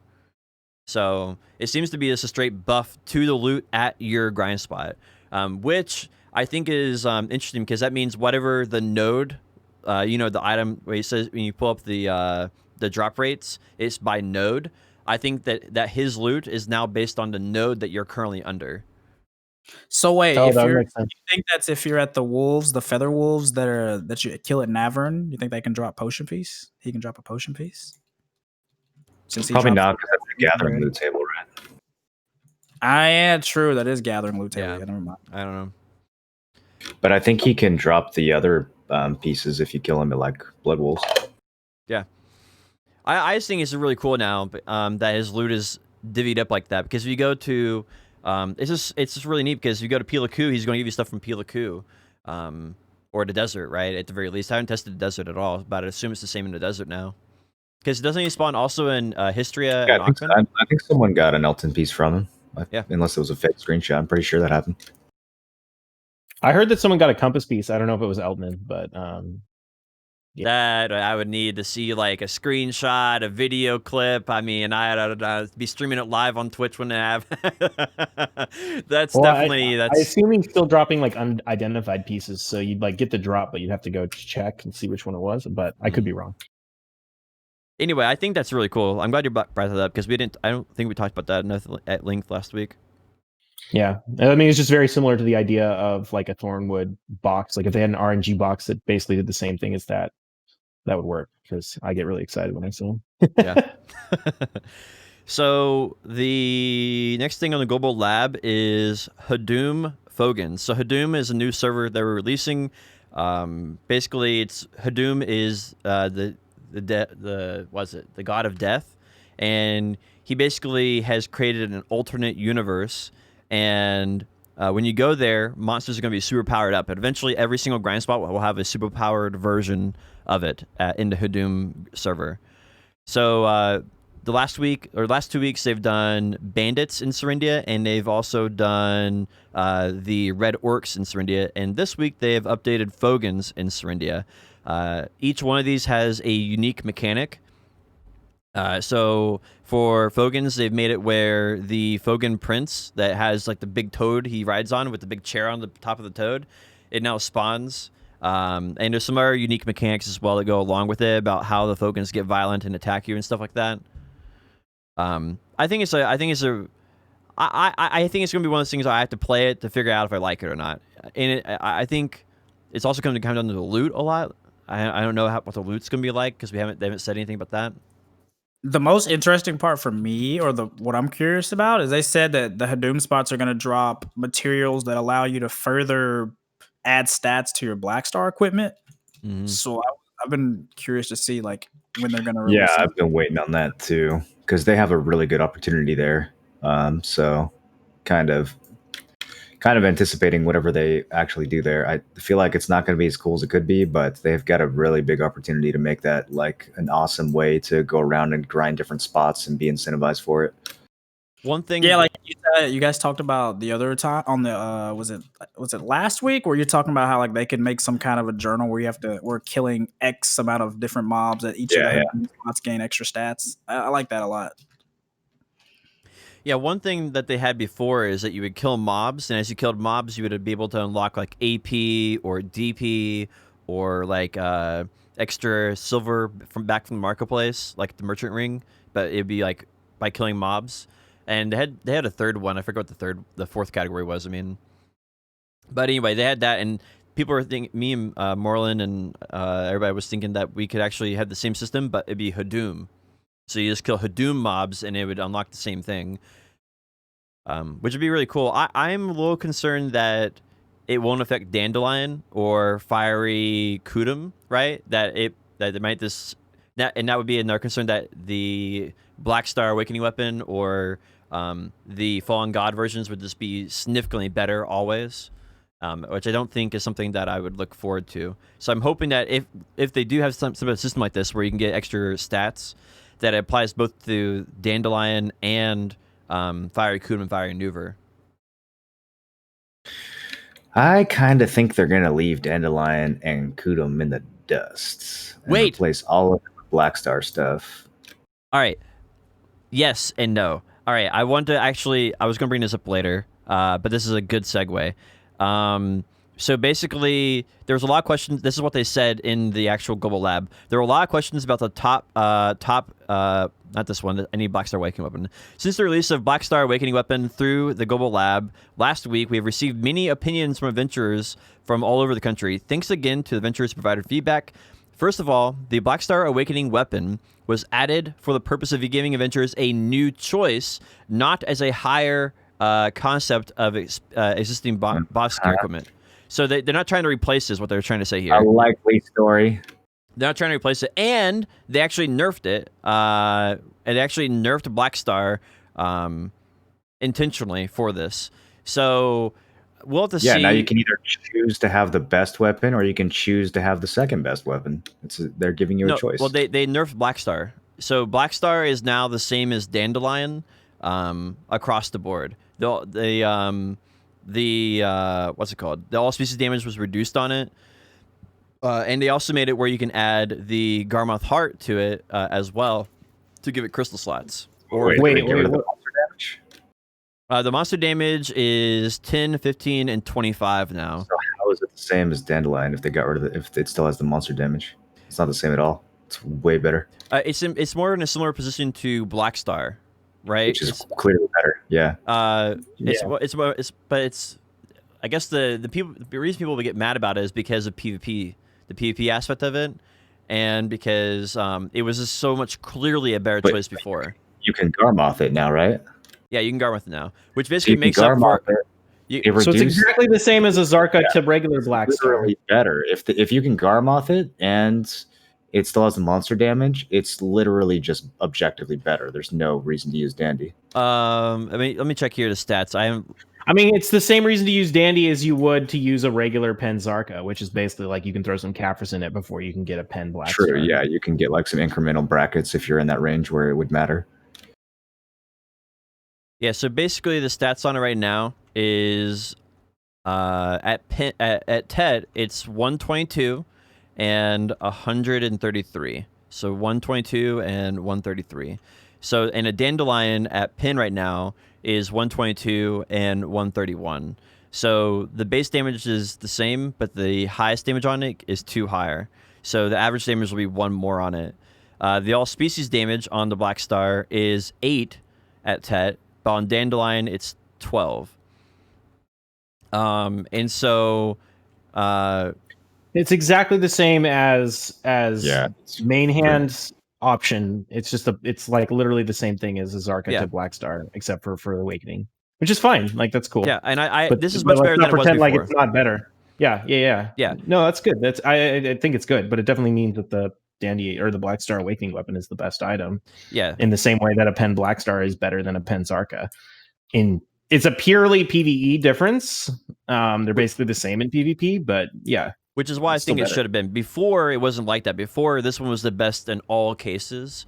And I feel like now this makes it a little bit more even footing. Before, it was definitely better in PvE and worse in PvP. Now it's just going to be the best, period. But there will be a cost efficiency. What's the nerf that happened to it? Potion, you said it got nerfed. They took away like 3 AP, was it? They took 3 AP away from it? I had to pull up the stats. At Pen? At or was it Pen or Tet? I think both. They probably, you sure they just didn't take away the AP, the extra bonus AP at Tet that it has? Because like Blackstar has more AP than like a Tet Blackstar has more AP than a Pen Zarka by 1. That was a change they made to buff Blackstar Awakenings a little while ago. Was there something similar for the Awakening or Blackstar main hands? Was there something similar for the Awakening? Just a second, I'm looking. It sounds like they just reduced the species damage a little bit to make up for the fact that you can Garmoth it, which is a trait clearly. They reduced the AP by 2 across the board. So at Tri it was reduced by 2. At Tet Blackstar it was reduced by 2, and at Pin it was left the same. Can you tell me again what its AP was at Tet? At Tet before it was 224 and 235. Now it is. No way it has 234 AP on its Tet. What are you talking about? Yeah, at Tet Blackstar before it was 224 and 235. Yeah, sorry. What am I saying? 2? I'm fucking dyslexic as fuck. Okay. So it was 124 before, and 124. No, sorry, yeah. 33. 124 and 135. Did I say it right? Did I do it right? Oh, gosh, my fucking head. I'm so stupid. That's like the same as the weapon, where it's like 2 AP higher. That's what it was. They reduced it by 2. Yeah, it's like you get a free Caphras leveler. So now it's one. They're not giving you like basically the free Caphras level. Yeah. Yeah. Now it's 122 and 133. Oh, really? Okay. That's what it is now. So it's 1 AP higher on average than a Pen Dandy.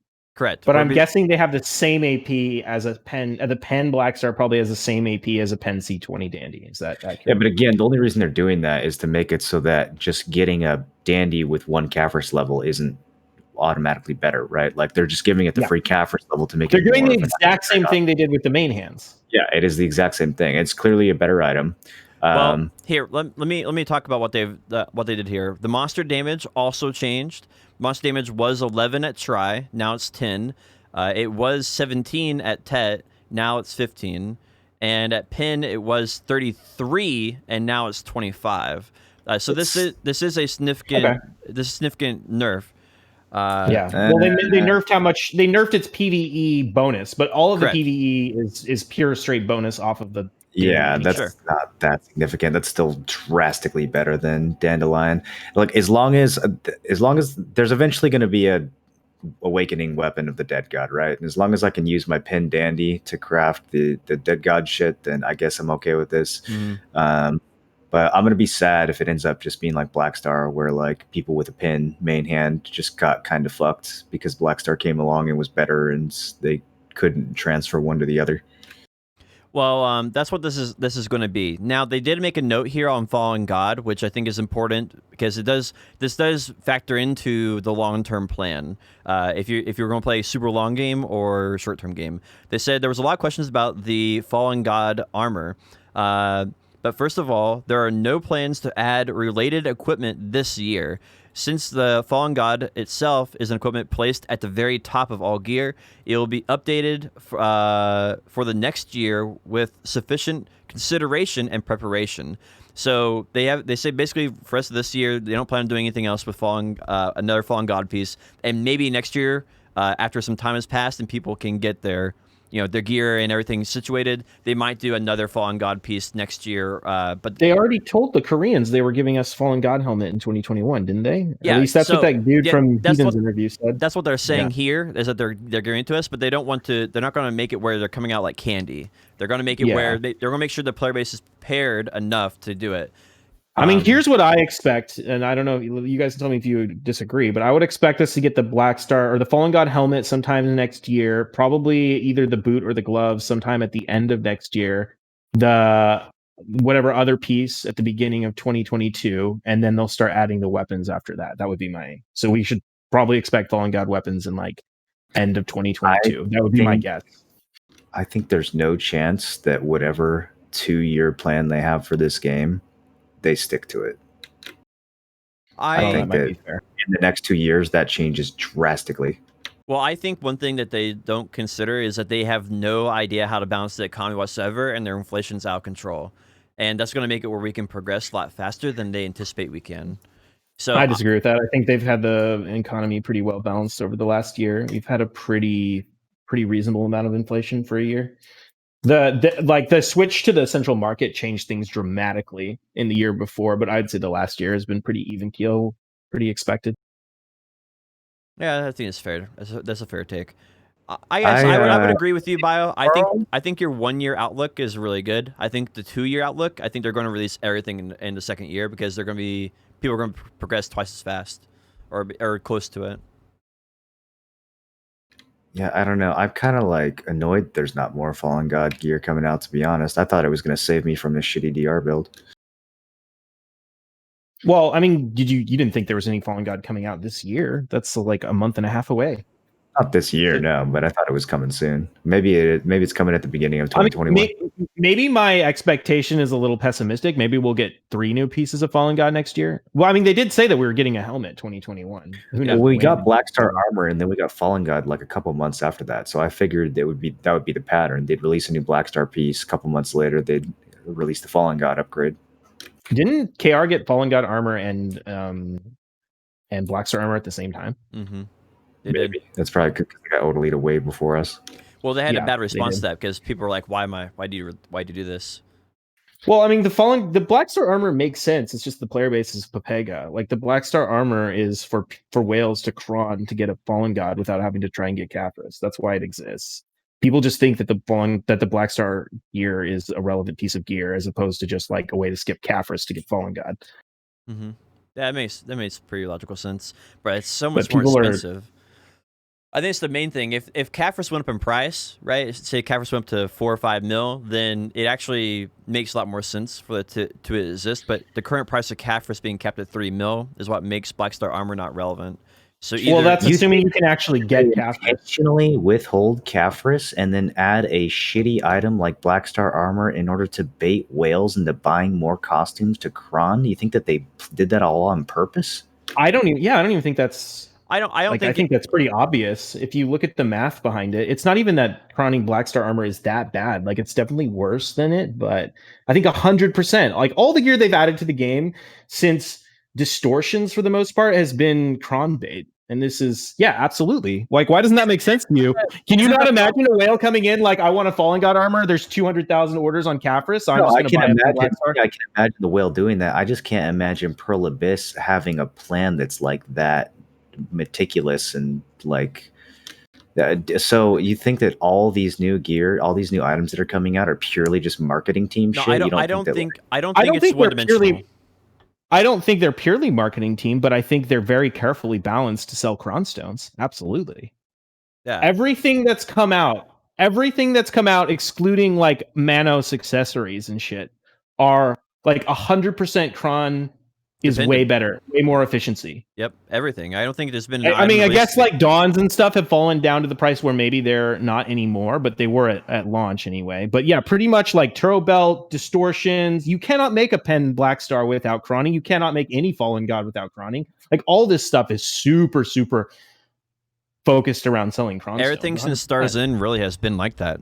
I don't think there's been anything since Stars In. Just because they're bad game designers. I don't think that's because they actually like understand player behavior that well. Well, one thing that they've done, there's been several things that happened that make makes a lot of sense, right? They acquired CCP, which is the developers for EVE Online, if I said that right. And they talked about in a developer blog that they wanted to learn how to monetize the game for a Western audience, which is basically the way that EVE does it is you utilize this existing monetization so you don't piss off everybody in the player base. And their plan before they took over CCP was every time they released a new area, they would do new monetization. And instead of doing that, now they're just monetizing Cronstones out the ass because it's not making people as mad. Yeah, exactly. And I think it's been pretty good because no one's gotten mad over Cronstones in recent history. Yeah, well, it's way more subtle. Yeah. It's way It's more way subtle. more subtle form of pay to win, for sure. To say that nobody's gotten mad at Cronstones, that's because the I mean, I can't be a 90% hypocrite because I buy them. Most people are mad because they can't buy them off the marketplace. They're not mad that they're in the game. They're mad they can't buy them off the marketplace. We don't get the players who even have the potential to be mad about Cronstones because the game's reputation is so bad that they don't even start playing to begin with. So yeah, people aren't throwing a fit, but that's because we've already excluded 90% of the MMO population from even trying the game because of these shitty predatory systems. Oh, I agree. I'm not saying that people aren't getting mad about Cronstones. Like, people definitely are mad about Cronstones. That's not the point I'm trying to make. I'm saying when they add a pen Fallen God armor, people aren't making the calculations. Like, it's not obvious to people who don't play the game at a very high level that, like, this item is going to sell a fuck ton of Cronstones. Like, they don't realize that it's making the game, like, making more costume sales because it's super non-obvious unless you're unless you're a high level at the game. You know what I mean? Mm-hmm. Like, when they add a tet distortion and I sit there and do the math and say, oh man, this thing is fucking terrible. You're going to have to spend a shit ton of crons to get this thing up. Like, the average player doesn't know that. Even expert players don't know that. It's not until you actually sit down and do the math that you realize it. But if you remember back in the day when Cronstones first came out, they were like the Pepega option. Like, nobody clicked that shit. Even when costumes came out, they weren't exactly great. Like, yep. Yeah, that's my point. Then they started adding all this new gear that's like Cronstones are basically 100% required. Like, you cannot, like, progressing in this game without Cronstones at a super high level. I'm not saying you need to spend money on them, at least on an A, because you can get them off the market. But like, all of the top tier gear is way better to make with Cronstones than without Cronstones. Yeah, I literally don't think the devs know that, dude. I think that I think they do. 100%. If you look at the math, it's 100. It's very, very careful. There's no way. That's why. That's why I was mad. Somebody had to sit. Here's the thing, Marlon, because somebody had to sit down and set the price on like how many Cronstones it was going to cost to pick a pen distortion. No, they're all based on they're all based on old market caps. They didn't intentionally. I know, but somebody had to, like, they chose those market caps for a reason. And the new items are not based on the old marketplace. They chose them for a reason that made sense in like 2017. They set them at the Tungrad belt price. Exactly. They knew that by having like the drop rate or having the actual price be much, much higher than that base price, it was actually going to be super worth to Chrono. I think. So you think that when they set distortion and all these items to the Tungrad belt price, they had already planned on releasing Central Market in the future and uncapping the items to go up to 300 mil so that people would cron them? Distortions came out after the Central Market, didn't they? Yeah, they definitely. That's what I'm saying, dude. Like they didn't think this through. They literally copy and pasted the price of Tungrad belt. They didn't. I don't know, man. I'm not buying that. You think they have this level of understanding of player behavior and player progression, but only when it comes to monetization and every other part of the game. They give a shit about monetization. They probably have a shit ton of people who are working. No way. Why isn't the rest of the game even remotely smartly designed if we have people this intelligent? They care a lot more about their monetization. You did say it earlier though, Moreland. You were like, well, wouldn't it be like, why would they cater to their existing player base when they could just bring people in new, suck them dry? You know what I mean? Like, they don't do that with chroning pin distortions. They do that with like fucking chroning your pin to Vala.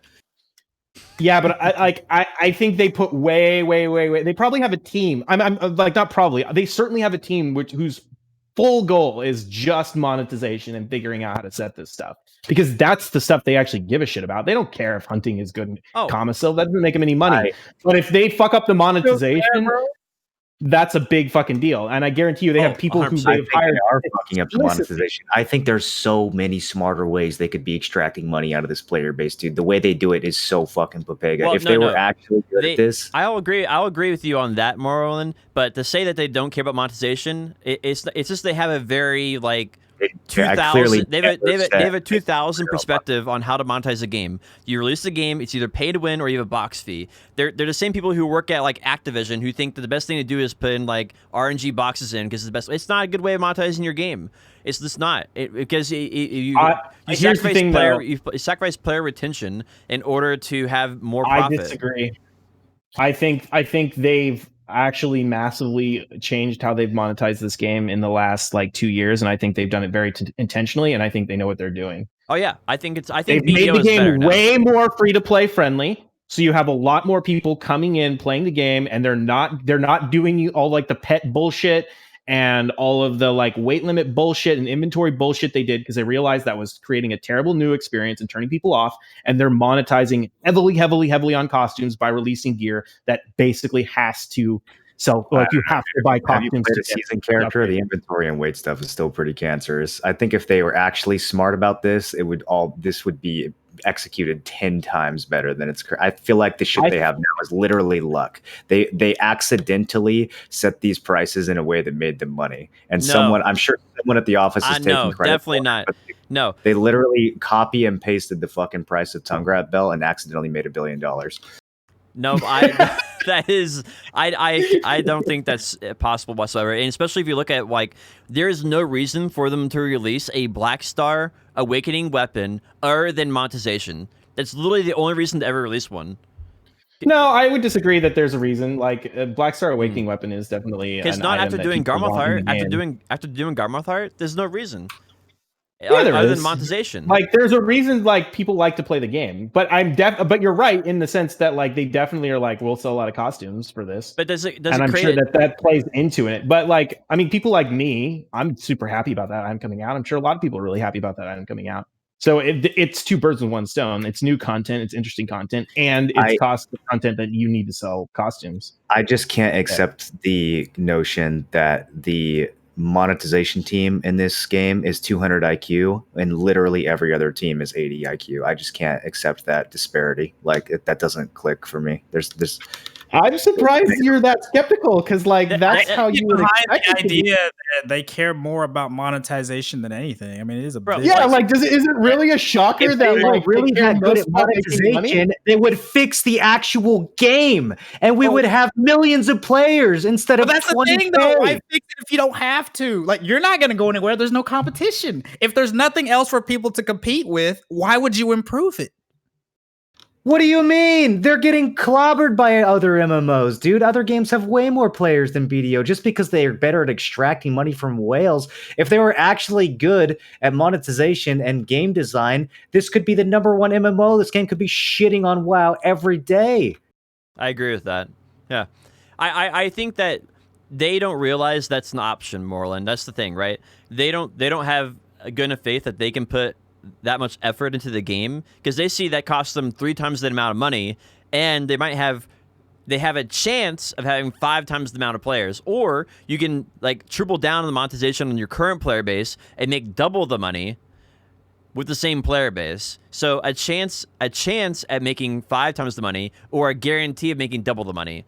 I mean, as a company, you're going to take the safe bet. I feel like that's what they're going to do. Everything that this company has ever said in a blue paragraph in the patch notes indicates that they have no idea how people play the game, why people play the game, or like anything that has to do with what makes this game fun or what brings people into it. They say the most random Papega shit, dude, like the stuff that works in the cash shop. Have you seen, like, I don't know, man, half the stuff is still like furniture sales, like costume task force. There's just like so much shit that constantly demonstrates they do not have a high level of mastery over their player base.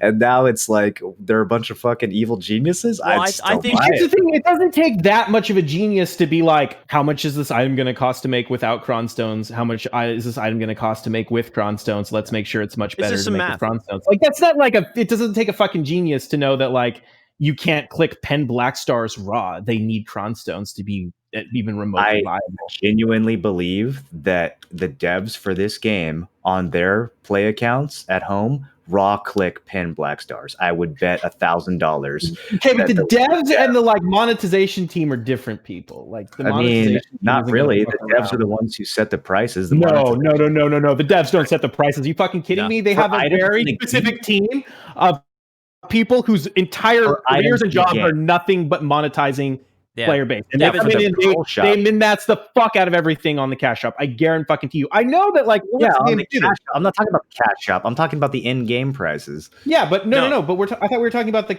like setting the prices for things like upgrading weapons and stuff in order to monetize. Setting the cron price for a black star is something that a game designer is doing. That's not No, something that a marketing definitely not. person is doing. No. 100% not. 100% not. It's definitely the marketing people. No, that's a No marketing chance. team. Yeah, No chance. The No, marketing 100%. team doesn't even play the game, dude. They're just out there fucking reading quarterly reports and asking for a costume task force. They don't know what a Not the marketing team per se, but the monetization team. The monetization team is definitely paying attention. So to you costume sales. think that there's a suit? Like, who are you kidding? They're forces selling billions of the dollars worth of costume itemization sales. You don't team? think anyone like looked at that and was like, how does this work? Like, come on. I mean, I'm sure they get pressure, but I don't think that there's like a non-game designer who's setting in-game prices right. for They're- in-game items. I'm sure they're working as a team. This has but been yeah, notorious I on think they other are. like Activision, where Activision will change things about the core game philosophy in order to monetize it better. To think that BDO would not try to do the exact same thing is asinine. Honestly, it's asinine to think that they would not try to monetize the game just like any other game developer does, Yeah, of and try to course they change would core try. gameplay loops in order I'm to not saying monetize they it. didn't try, dude. I'm saying they don't have the competency to pull it off. They've made But here's the thing. They've made $1 Here's the billion. thing. Of course, they've done Here's the it. thing, on though. accidents, because Here's there's the no thing. other game. You say they don't have the confidence, but they did it very correctly. Like they know, like the math adds up to say like, okay, they very intentionally did this, and you're saying no, they did it on accident. And it's like, okay, well, you're saying that they like spent all this time working on it, but they also did it the right way or the most But, yeah, and way think to monetize about it it. on accident. Right? They did Like, they I don't know. accidentally You really gonna buy that? they did it on Yes, accident they've for never They demonstrated did that it they so understand well. what the fuck is going on here. they Of course accidentally did it they're for not. They don't distortion. understand, like they don't have to understand like that complicated stuff. They just have First to sit of down all- and be like, is it going to be worth the cron this item or not? Okay, first of all, every successful MMO is an accident, which is why no MMOs are able to make more than one good expansion before they That's immediately probably true. plummet into garbage. So, first of all, every MMO is an accident. And second of all, yes, everything that this company has ever said in regards to what makes the game better or what grows the player base or how people should spend their money is fucking retarded. And they don't know what they're doing. And their success I is agree random. with you. I I think agree with you on that, but I don't think. though, right? Like you can not know what your player base likes and what people like about your game, but you can also know how to meticulously. Dude, I will bet. I think will that's bet my life savings that Jaehee Kim raw taps pin black stars. I will bet everything in my fucking bank, all $41 in my bank account right now, that Jaehee Kim raw taps pin black stars. Yeah, because he's No no part of the chance that monetization he team. knows. He doesn't do No that. chance. There's no way Because he the designs cron that. There's no way he did the math on that or designs that at all.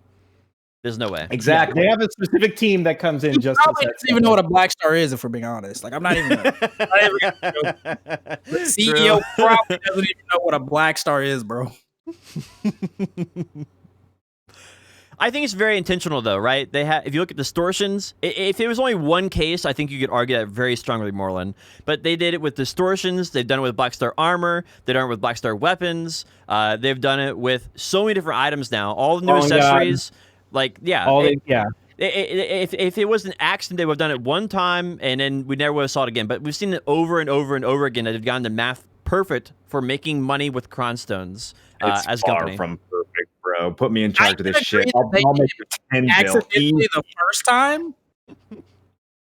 I can agree that they did it like on accident the first time. Yeah. But like That might have been what happened too. They might have done Black Star main hand and been like, "Holy shit, how did this happen?" And then they looked into it and figured out how to copy paste that on everything Yeah, okay, else. I'll buy that. I'll buy that They they could've done copy and pasted. I'll buy that they copy and pasted tongue ground belts, It's- and then it's not- noticed that the silver inflation was causing people to use Kron since Kron prices were locked, and then said, "Okay, let's keep doing that." I'll buy that, but there's no way that they initially did it on purpose.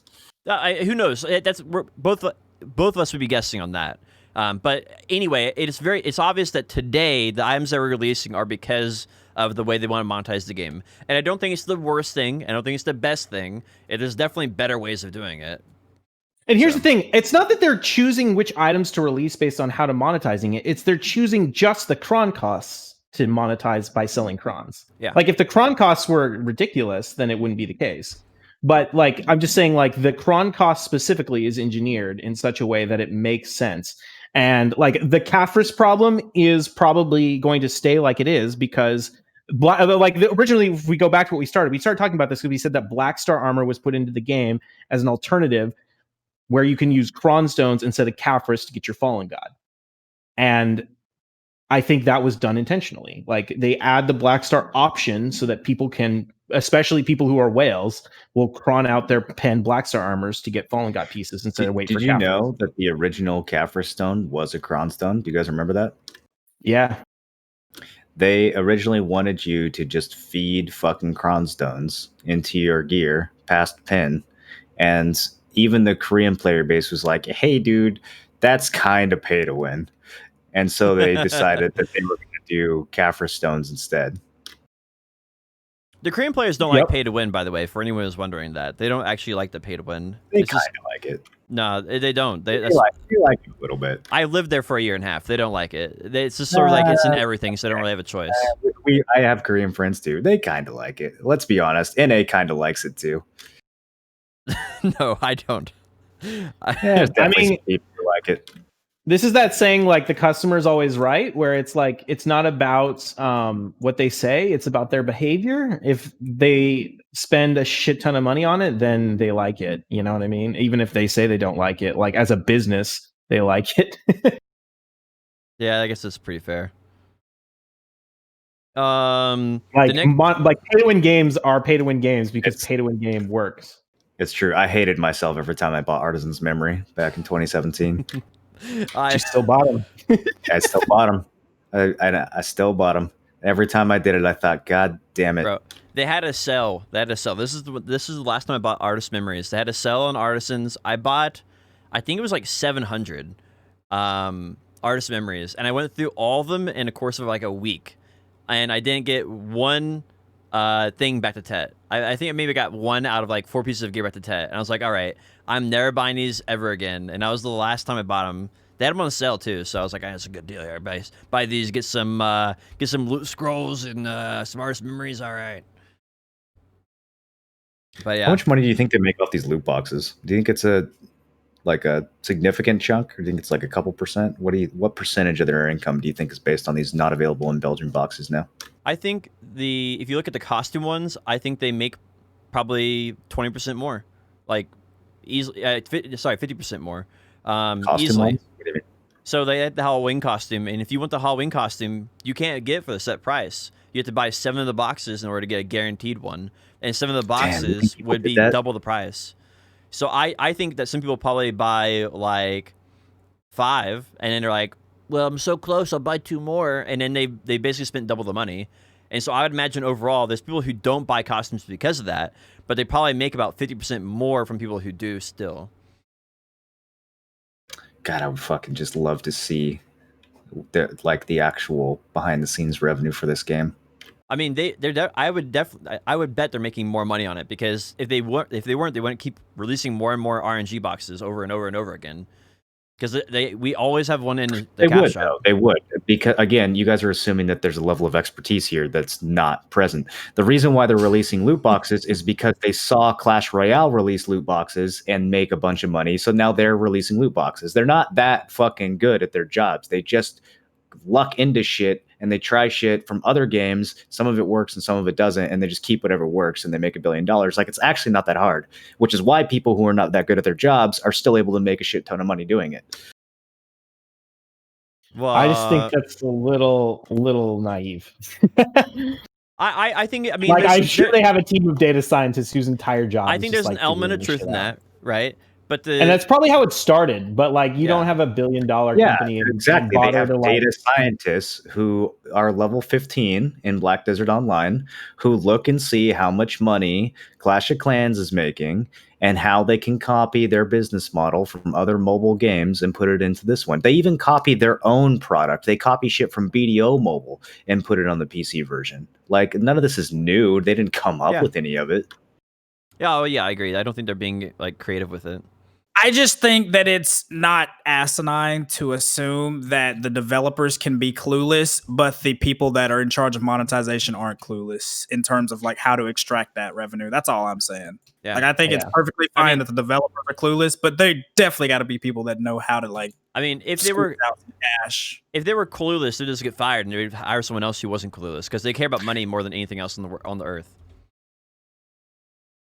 I just don't think that there is a data scientist out there who's also like a fucking Siege level player and understands the don't have to mechanics be to make behind money. Bronstones. And if we are talking about setting the prices for items in the game, then yeah, you need a certain level of understanding. A random You really don't though. statistician couldn't do that. You have to actually play the game and have that understanding to You do that don't, on though. purpose. Like, you need to know, like, is it cheaper to make a C20 dandy or to Chronopen dandy? Or to not to Chronopen dandy, Bro, they Chronopen give Black the Star. GMs for this game like 2 months of training, and they still can't answer the most basic fucking tickets. Yeah, because like, the it's GMs so- aren't making them billions of dollars. Like, they're not making money on customer support. They're making money on That cash shop marketing- sales. Those They're marketing spending all the money. They're not paying the GMs on like the best monetization people they can get, because that's what actually fucking matters. They're cheaping out on the GM people, right? They're not paying them anything. But those guys I are don't doing know. marketing thing. They're getting at least 6 figures, at least in BDO. There's Yeah, I I'm guarantee sure, there's but I several mean, getting that's 6 what I mean. figures. Dude, like, even like the lead producer, like the people that I met over in Korea, they just didn't demonstrate to me that they had like a deep understanding of why people play the game or how to get. No, I like, agree. they're No, just- like they're what Khur testing. just said. What Khur said is totally accurate. Like, I don't think- it's perfectly reasonable for the developers to not know what they're doing while the monetization people do. Like, get a group of 100 people in a room, Moreland, and you say one guy's in charge and the other 99, you have to organize the room. I guarantee you that half people will be inefficient, at least. And then you're basically looking at the big boss on the top and saying, it's your fault, which is technically true, but he has no idea what the guy's doing over in the corner. You know, he's just like sweeping the floor or whatever. He has no idea. When are they going to start selling mount skins in this game, dude? I want like a giant flying werewolf. Bro, they need to do that for the tier 10 horses and make them like $100. How much money does WoW make off mount skins? Do we know? Do they tell people? Do they tell their shareholders? Oh, they probably tell shareholders, not on an individual basis like that. I think they just say profits overall. I haven't looked at one though. So apparently they listened to my feedback and fixed the female Laura Zeka outfit. So you're all welcome. Bro. That was me. Oh, that was you? I appreciate that. That was me. Yep, I did that. Fuck you, dude. I like boob windows. Well, Wait, Isn't did it they a change toggle the now? boobs? I only saw the red eyes. Did they change the boobs too? you get to, I you thought get, the window was a toggle now, right? you get to choose one or two costumes. Toggle? So you get the original costume, and then there's 2 different quests you can do, and depending on which one you do, depends on which costume you get. So one shows off for tits, and you have your cosplay Black Spirit, and then the other one is you're actually a Black Spirit. So I think it's cool. You get to choose if you want to look like a badass or you want to have a tit view. Just another reason why I should be in charge.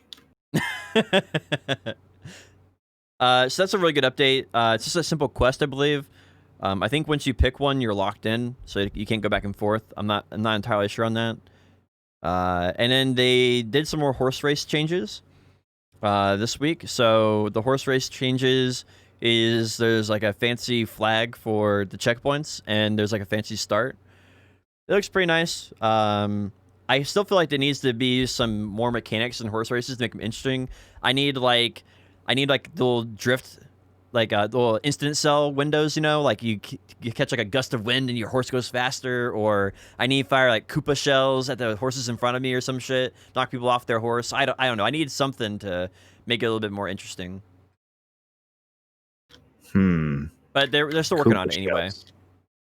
I want Mario Kart in Black Desert. What's That's what the I want. BDO equivalent of a Koopa shell? Only for people to enjoy it, then they release it as a standalone game. Oh no, dude! Horse racing scandal. Oh, too soon. Let's see. I mean, it has to be like a bow and arrow, or maybe a spear. Maybe you send a pet out to bite the horse in front of you. Maybe you can use your workers. The workers just charge ahead. Ah! Yeah, the workers just like block the road. Oh yeah, you could set up like workers on the side of the road to throw spears at your enemies. Yeah. It'd be kind of fun. Maybe I don't know. There need to be something that makes it more interesting. I can't just go from point A to point B and be happy. Not anymore. Not after Mario Kart. I need something better.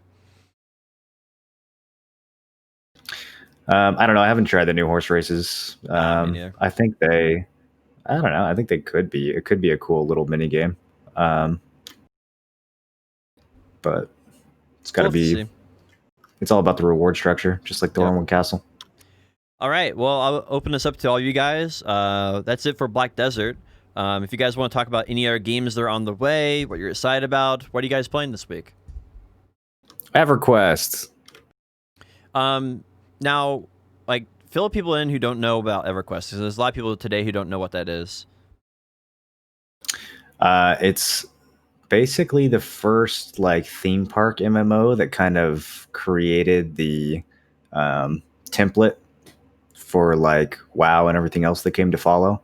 Except it's very old, so it's way harder and way more interesting, in my opinion. It's like before everything got dumbed down and made super easy and super handholdy. And there's an emulator of the original classic version of EverQuest, and they just released the original classic first expansion, Kunark, on the emulator yesterday.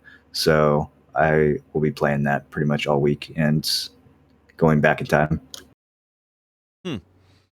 What would you say is the thing you like the most about it? Well, I mean, it's got like everything that you like from games like WoW, except it does it all better. Like it's more of a challenge. The class discrepancies are more meaningful. The world design is more interesting. The market is like, there's people who actually like openly barter. There's no auction house. The travel is more interesting and more like high stakes. The death penalties for fucking up are way steeper. Like it's just a much more kind of like slower, harder version of all the theme parks that have been copied and pasted since then. Would you think that like would be in, like in WoW, you basically just like spam quests from 1 to 60, and like it's not, it's kind of whatever. It's not really like challenging. There's not like necessarily a good or a bad way to do it. Like there's you have an add-on that kind of tells you what the next quest is, and it's like not that immersive. It's fine or whatever. But you're basically just rushing to 60 or rushing to whatever the max is so you can do the content at the end. In EverQuest, it's like every single level feels like endgame in some regard. Like there's some challenge that you're dealing with at that level that makes it all interesting. The entire journey is well designed. It's not just like, I have to get through this so I can do the, rating at the end sort of thing. I really want to see a game try to bring the old type of MMO genre back, because I do think there is a community for it. Just like Path Exile is kind of like the hardcore action RPG. I feel like there's an audience that wants that hardcore MMO, and maybe it'll be just like Path Exile, where it won't be as big as Diablo or stuff like that. But I think there's definitely a core audience that would enjoy that type of thing, and if they can be satisfied with a smaller audience, I think there's several thousand people who would love playing that all the time. Yeah, there's some chance that game Pantheon turns out to be, because it's got some of the original devs from classic EverQuest on it. But, we'll see. That game's probably not going to be out for a long time. So, yeah. Khur, what are you doing? I know you're getting ready for finals. Are you playing anything else there in Black Desert? Completely different genre. I've been playing Dead by Daylight for like the past 2 months. Ooh. That's been like my main game to play. Now that one has like it's sort of like League. You pick like an evil character to play, and you're either the bad guy or trying to survive, right? Yeah, basically you have 4 players playing as survivors, and you have 1 player that plays as a killer. And you basically just, as a survivor, you try to repair the generators and try not to get killed by the killer and escape. And then as a killer, you try to kill them. It's been pretty cool to play a game where it's like I'm not constantly stressing about my progression and how much money I'm making per hour, and it's like you kind of just hop in and play, and there's like rankings and things like that. It's more like it's definitely a more casual game than BDO, that's for sure. That actually reminds me of what I forgot. The other thing that I was doing this week. There's a game called Project Winter that's like kind of like Among Us, where you have two people who are imposters and you don't know who it is, and you have to go around doing tasks and fixing repair stations and trying to escape, and you have people trying to sabotage you. And we had a shitload of fun playing that game the other day.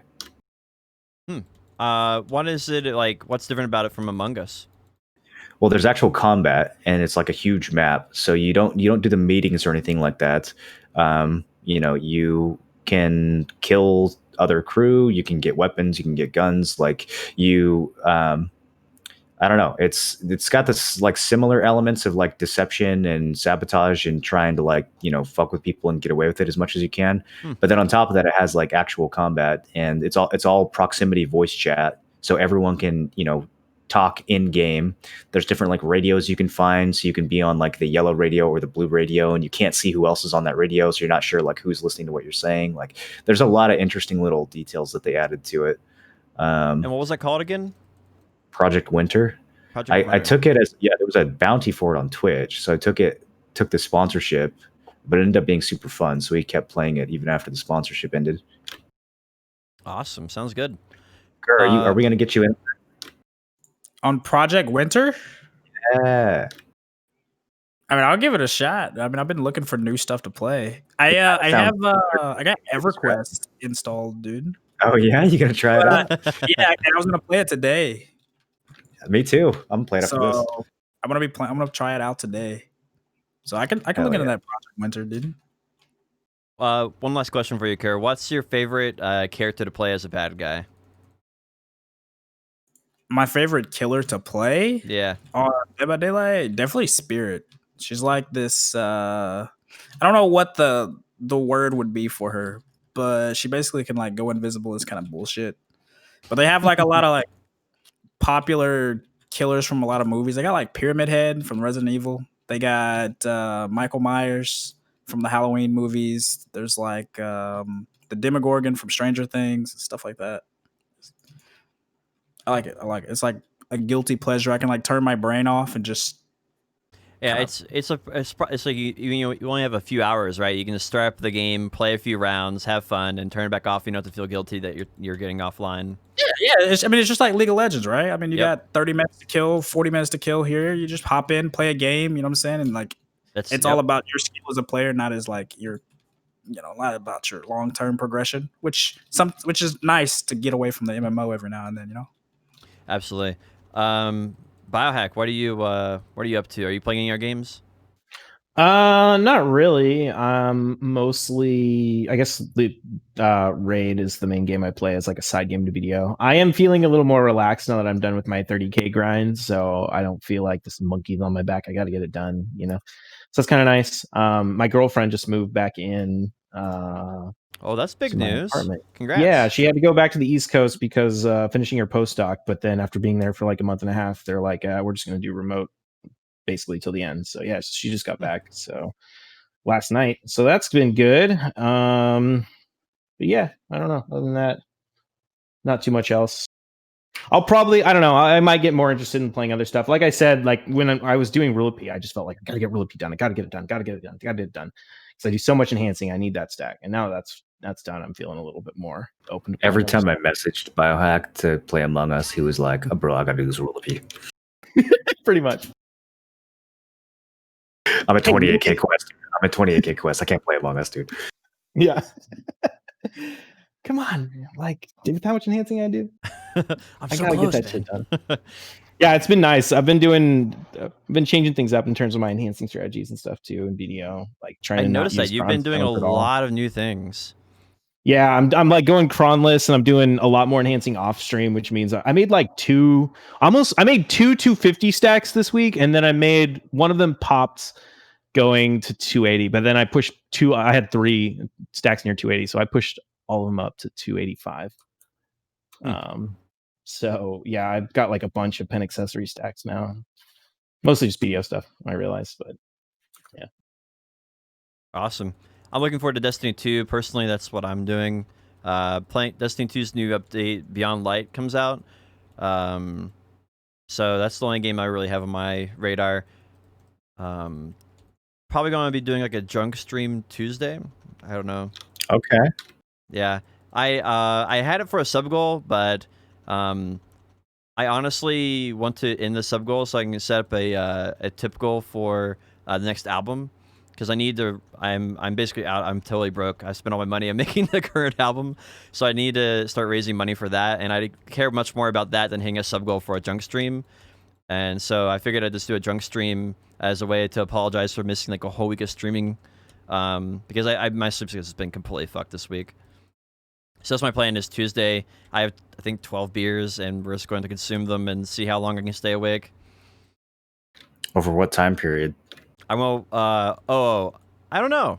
Probably start off with 2-3 beers the first hour, and then probably just maintain at that point. So Okay. I assume that I will probably have to turn off the stream before I actually get through the entire 12 pack, because I don't really drink that often. The only time I ever drink is just for the stream, really. That's about it. Chad, you guys are gonna have to make sure you ask Potion about all of his theories regarding mirror mocks and pre-orders. Bro, my lips are sealed tight, all right? You can't get it out of me. I don't know. Why do you guys have any plans? Anything you want to announce that you guys are working towards? Give yourselves a shout out. I don't think there's anything else we want to, I have to talk about. Just playing EverQuest with Khur. Hell yeah. Yo, which class do I pick, honestly? Because I heard I was watching you stream it the other day. You were talking about, man, if we had this class, it'd be so and so would be so much easier. But I don't remember what class. It kind of just depends on like how hard you want to go. But you can play whatever, man. Play whatever sounds fun to you. You don't want to play a class for someone else. There's warriors, tanks, healers, all the original Holy Trinity. You got support classes, utility. Well, I want to be a support class, dude. I like healer. Is that a good idea? There's basically 3 healers: there's shaman, cleric, and druid. We can talk about it after this. Okay. All right. Cool. Yeah. All right. Moro, you want to close this out? Sure. That was episode 24 of Nerds and Words. We will be back, as always, next Saturday at 12 o'clock Pacific, 3 p.m. Eastern. Thank you guys for watching, and we will see you again very soon.